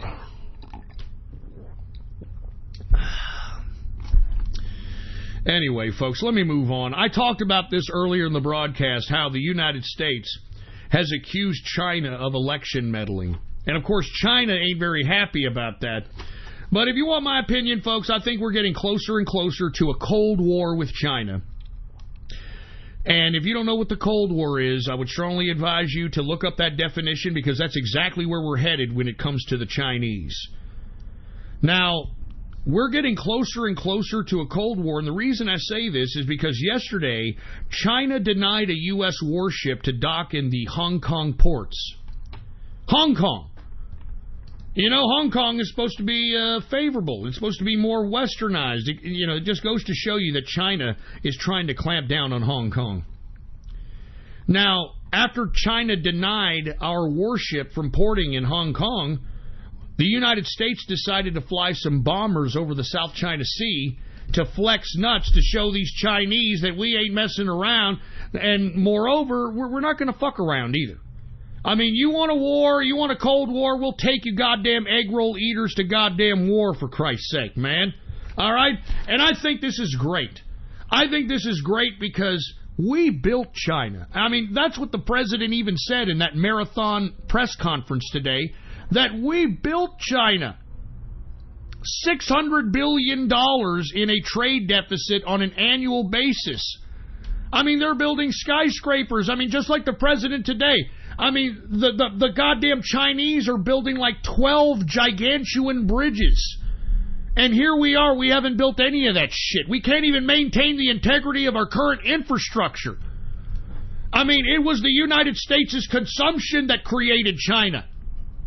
And it was these imbalanced trade deals that were negotiated by these incompetent politicians that are of ours is the reasons why we have had these imbalanced trade deals for as long as they've had. And thank God we've got a president, a capitalist president, that understands this. So once again, man, I mean, you might as well put it in the bag at this point that China wants a little bit of a Cold War with the United States. And you know what? You want a Cold War, huh? You chopstick up the ass having, blindfold you with dental floss sons of bitches. You want a war? We'll take you to war, for Christ's sake. I'm tired of the Chinese. That's why we are trying to do these diplomatic moves with India. We're trying to do the diplomatic moves with Pakistan. And we're also doing diplomatic moves with North Korea. Now, why? Why would we want to do a diplomatic move with North Korea? Because China is afraid of North Korea. China's afraid of North Korea. Why do you think that China kept paying North Korea when everybody else left it alone? Because China borders North Korea, and they don't want North Korea to be belligerent to China. Because Koreans, historically, in the region have been fierce fighters. And that's one thing that China does understand, its history. And that's why it paid North Korea so that it could not, have any trouble go its way. That's why it's trying to make nice with India, because India is not only a nuclear power, but it can match the manpower of 1 billion Chinese. You've got Pakistan, who's also a nuclear power. So, I mean, let's be honest, we've got China surrounded by nuclear powers. And on top of which, folks, you've got China now trying to oppress its Muslim minority, the Uyghurs. And I'm telling you, all this is going to come to a header, and it's going to be so overwhelming that I don't think that China can handle it. I don't think China's prepared into what it's about to go into. I don't think it's prepared whatsoever. I think that it's pussified its own people worse than we have. And the reason I say this is because if you take a look at basketball, for instance, in China, these people in China think that these basketball players are gods. I remember when Kobe Bryant went out to the Olympics when it was in Beijing, China in 2008, that Kobe Bryant was so known that he was scared for himself. He had never been to the point where he was mobbed by massive amounts of people, like Michael Jackson style. And he had to be secretly, taken around everywhere because he was such a popular fucking guy that fucking thousands upon thousands of Chinese people would flock and mob him if he didn't do so. And that just goes to show you how weak and immature and pathetic the mindset and perception of Chinese people are. You think these people are ready for war? They're not ready for war. Are you kidding me? I mean, the Chinese government, the communist Chinese government doesn't understand that they've suppressed these people so much that they're pussified. They're pussified. This ain't the 10,000-mile march that Mao Zedong was leading these peasants on, for Christ's sake. All right, this is a pussified China who, if you want my opinion, doesn't want to go back to the violence of the past. As a matter of fact, China, the country, the average countryman thinks that they're civil. They think they're the most civil society on the planet. They think that that the United States is an uncivil society and we're animals, etc. So I'm just saying, man, bring on the Cold War with China, man. Bring it on. I'm not scared. I think it's long overdue. The United States should have never have built China with our consumption. We should have never have done so. But that's neither here nor there. Time has passed. That's history. And we've got to conduct international relations accordingly. But speaking of North Korea, folks, Secretary of State Pompeo is, according to reports, going to visit North Korea next month to prepare for Trump-Kim Summit 2, baby. Trump-Kim Summit 2. All right? And that's what they're preparing for right now. And the reason why Donald Trump is being so diplomatic with North Korea is, once again, if North Korea becomes a flourishing economic force because of this diplomatic situation that we're kind of forming into a friendly situation, then North Korea will be down with Western values, Western civilization. I think that's where Kim Jong-un wants to take the country to begin with. I mean, lest we forget that Kim Jong-un he went to school in Switzerland. I mean, he went to school in Western civilization. He understands English. Okay? So, in my personal opinion, even though he inherited this hermit kingdom, it's pretty boring, I'm sure, sitting around having a bunch of, with all due respect, immature, very brainwashed people coming out, clapping for you. I mean, I'm sure it's no fun. It's no fun like being in the West. I mean, lest we forget that when the Trump-Kim summit in Singapore happened, what did Kim Jong-un do first? He went out in the town. That's what Kim Jong-un, right when he got there, he's like, I'm going out in the town, motherfucker. And he went out in the town, for Christ's sake. Went out clubbing. He went out there. That's what he wants. I'm not joking. Who wouldn't? Unless you're a sick fucking maniac. So in my opinion, I think that's where it's at. And like I said, if we have diplomatic relations, I'm talking to the United States, if we have diplomatic relations with all the countries that border China, then it's going to be very difficult for China to flex nuts at the United States. It's going to be very hard for China to claim that it's a superpower when it can't even control its own region. So this is what this is all about. And by the way, let me go ahead and repost somebody that gave me a video. Take a look at my Gab right now. This is the kinds of buildings that they are producing in China with our $600 billion deficit on a trade basis with the United States, or with China. This is what they're doing. Look at that shit. Look at my Gab. Check out my Gab. That's what our consumption is paying for. That's what our consumption, United States consumption, is paying for right there. Take a look. Take a look at my Gab, for Christ's sake. Look at that shit. That's what the United States paid for. And that's what Donald Trump is trying to rectify. $600 billion deficit in a trade deal with China, man? Come on! Look at that. Do you see any buildings like that in the United States? Do you see any kinds of big bridges or any kind of big infrastructure projects being put into play in the United States? No. And why is that, folks? Because we have no money, because there is no manufacturing, nobody is purchasing our goods, we had no production, etc. That is all rapidly changing. We are now bringing back the means of production into the United States. We are now bringing back jobs to the United States, and soon enough we're going to be creating products that are going to be in demand in the international community. And because our products are going to be in demand in the international community, we're going to be making money. We're going to be making money.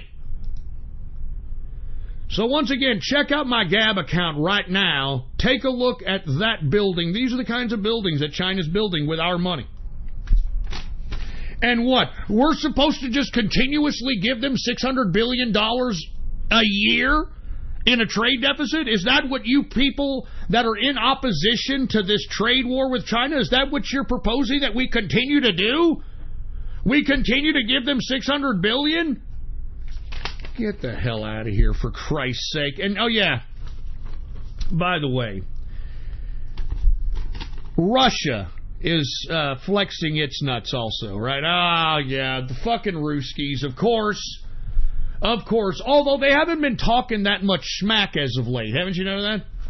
They haven't been talking that much smack as of late, but they did show a video of its new KH-35U anti-ship missile. Did y'all see this? Well, as the United Nations is gathering around and having this General Assembly, Russia made sure to air out and release this video showing off its new KH-35U anti-ship missile blowing up a battleship, trying to show that it still has weapons worth of crap or something. But so what, Russia? So what? What are you going to do with it? You're not going to do shit with it. All right? You're over there in Syria. You can barely keep up with what's going on with the Syrian situation. So what? You've got some fucking missile that can blow up a battleship. So what? KH-35U. So what? I mean, I'm telling you right now, what needs to happen is a complete and total overthrow of Vladimir Putin, okay? I mean, I'm not joking. I hate Vladimir Putin. I think this guy is a complete and total communist thief. This son of a bitch is worth, what, $148 billion that he stole from the Russian oligarchs that he kicked out of the country. And that's what communists like to do. They don't want to earn anything. They don't want to produce anything. They just want to take. They want to steal.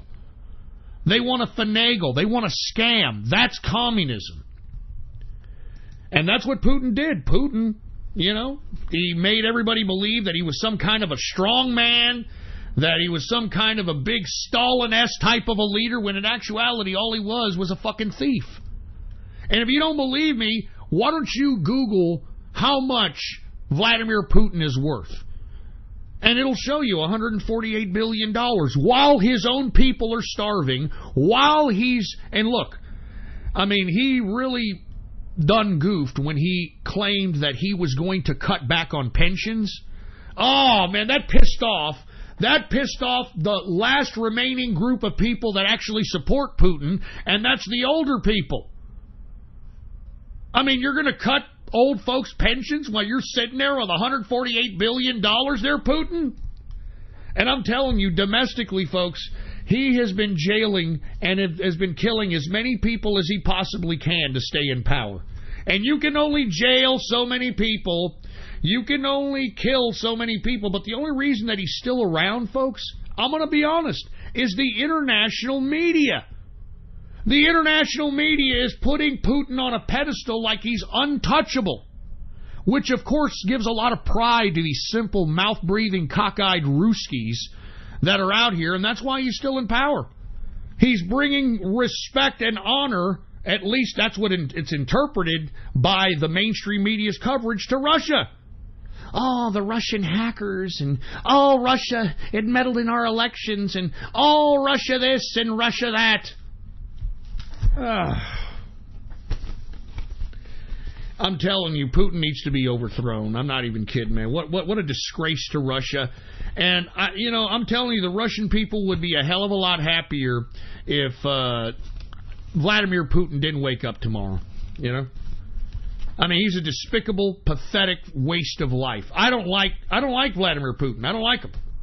All right. I don't like communists, and I don't like thieves, and I sure as hell don't like communist thieves. So,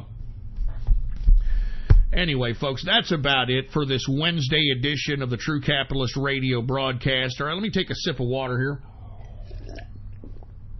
Once again, the reason that we have to take this political landscape so serious is because we could lose everything that we put off our energy for. We put in a lot of time, effort, and energy into the 2016 election to elect Donald Trump. And look, Donald Trump was just the beginning. We have to continue to change the government and continue to go and encourage people to vote so that there's enough Republicans in power so there is no reason for not passing the president's agenda. And this is why this broadcast took a turn for the serious, because if no one is going to take politics serious, if no one is going to go out there and vote, well, then we deserve what we get. And unfortunately, the last time I took that approach, we got Barack Obama. We got Barack Obama. And you saw how much destruction, devastation that he did with his policies. I mean, over half of America was on some sort of an entitlement during his administration. There were more public jobs than there were private sector jobs in the country. I mean, that's socialism. And we can't go back to that. Do you understand? We can't go back to that. And that's why I encourage all of you, if you don't want to do anything, at the very least, spread this link around so that people can listen and understand what's going on around here. So they can get the straight political dope. Because there's no talking heads that's going to tell you these types of facts, this type of truth. And that's why we need as many people as we can listening to the broadcast, man. I mean, it's that serious. Our freedom is on the line. Look at the way the Democrats are reacting right now, and they're not even in power. Wake up, folks. It's time to take politics serious, whether you're an American or not. Even if you're not an American, take your politics serious. Go out there and see what you can do for your country. See what you and what impact you can do. I mean, this is what I'm encouraging everybody to do. That's why I do this broadcast. That's why I'm glad I'm listened to all over the world, so that you can inspire. You can be inspired to become a capitalist. You can be inspired to become a politician. You can be inspired to become somebody who is influential in your country so you can change things. Because individuals can change. Do you understand? Individuals can change. And what do I mean by that? Take a look at what Donald Trump did to this country. Take a look at how Donald Trump, within 2 years, has turned this country around into the superpower that it once was. One man, one ambition, one choice to become president. And look at how he's impacted the country. And that's why I'm broadcasting to each and every one of you across the world. It doesn't matter what country you're in. It's up to you to make the initiative to make your country better, to make yourselves better, to make your families better, to make your communities better. It's up to you. Take life serious. Impact life. It's up to you. That's why I do this broadcast. That's why I do this broadcast for damn near nothing. I don't get paid for this shit anymore. I'm doing this to inspire everybody, not only in this country, in America, but throughout the world. It's time to change the way the world thinks. This idea of rewarding the non-productive by allocating small amounts of money from the productive is just immoral, and it's got to stop. And that's why I conduct this broadcast. All right? And that's why I conduct this broadcast. Anyway, folks, I want to thank everybody for tuning in with me on this episode 621. This is September 26, 2018. Remember, folks, tomorrow is the day when it comes to the political theater of the Brett Kavanaugh situation. We now have 5 accusers in the Brett Kavanaugh confirmation process. We shall see who shows up tomorrow. It's definitely going to be some political theater, so we shall see what happens in the political theater that is the Brett Kavanaugh confirmation process. Unless we forget that tomorrow, Rod Rosenstein meets with the president in the White House, and we shall see what the fate of Rod Rosenstein is. And it's going to be an interesting day tomorrow, all right? Anyway, I'm going to be back Baller Friday, baby. Baller Friday. And I'm thinking, you know what? Maybe we'll have a free format Baller Friday. I don't know. We're going to try to do something. we're going to try to do something Friday, because let me tell you, I'm not drinking anymore. I'm intaking more fruits and vegetables as opposed to animal fats, so I'm not having too much fun. I'm doing this because of my health, of course. I'm not having too much fun, so we're going to have some fun on Baller Friday and see what the fuck we can do, man. I don't know. Let me think about something. But whatever I do, I hope that you're here with me this Friday, 6:30 p.m. Central Standard Texas Time. Of course, the official website of the True Capitalist Radio broadcast, ghost.report. All right? Ghost.report is the official website of the True Capitalist Radio broadcast. And that's the way it is, baby. That's the way it is. That's the way it is. Anyway, man, thank you guys. Make sure to spread that link around like wildfire, ghost.report. Make sure to tell everybody about the True Capitalist Radio broadcast. Remember, if you're listening to this broadcast, you are listening to the political underground, baby. You are listening to the political underground. Now, with that being said, folks, before I get off, I do want to remind people, because I am getting private messages from folks that, hey, I want some production notes, man. Hey, if anyone throws more than $40 worth of cryptocurrency into the cryptocurrency wishing well, then I will send you some production notes, all right? All right, and one show's production notes for every $40, all right? And while supplies last, I don't really have much. I think I have like a 50 or 60 of them. I mean, I doubt that I'm going to run out, but I'm just saying, man, all right? And this is just to say thank you guys for throwing stuff into the cryptocurrency wishing well. I mean, believe it or not, man, I've had people throw in 50 Quantum. I've had people throw in, $40 or $50 worth of Ethereum Classic. I've had somebody throw in $50 of Zcash, and I mean, another person threw in $100 of Ethereum. So, since people are doing that, man, I want to just say thank you to those folks out there that do it, man. So if you happen to, throw something in the cryptocurrency wishing well at ghost.report, like I said, if it's over $40, I'll send you some production notes that I handwrite myself. And I want to be honest with you, it may look like chicken scratch to most of you guys, but this is what I get ready for the show with, man. And they're written down on a little notepad that on the back it's $100 bills. It's like it's a printed of $100 bill. You know what I mean? Anyway, folks, thank you guys for tuning in with me. I will be in the True Capitalist Radio chat room here in about 25 minutes or so. I got to go kick back. I'm going to go drink some water. I'm going to go kind of see what Mrs. Ghost is cooking up in the kitchen, baby. And once I do that, I will be in the True Capitalist Radio chat room. Once again, if you want to be a part of the True Capitalist Radio chat room, then go to my Gab account right now. Politics Ghost is the Gab name.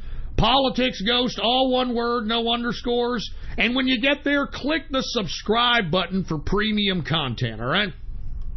Click the subscribe button for premium content, and once you do that, private message me on Gab and let me know your Discord chat name, and I will make sure to private message you back with a private invitation to the True Capitalist Radio chat room. It's that damn simple, all right, folks? Anyway, I'm going to be back this Friday, 6:30 p.m. Central Standard Time. You better be here. I am out of here for this Fruit Bowl Wednesday. I am out of here. I will see you all Friday, baby. Long live the capitalist army, and death to feminism! Death to socialism, and death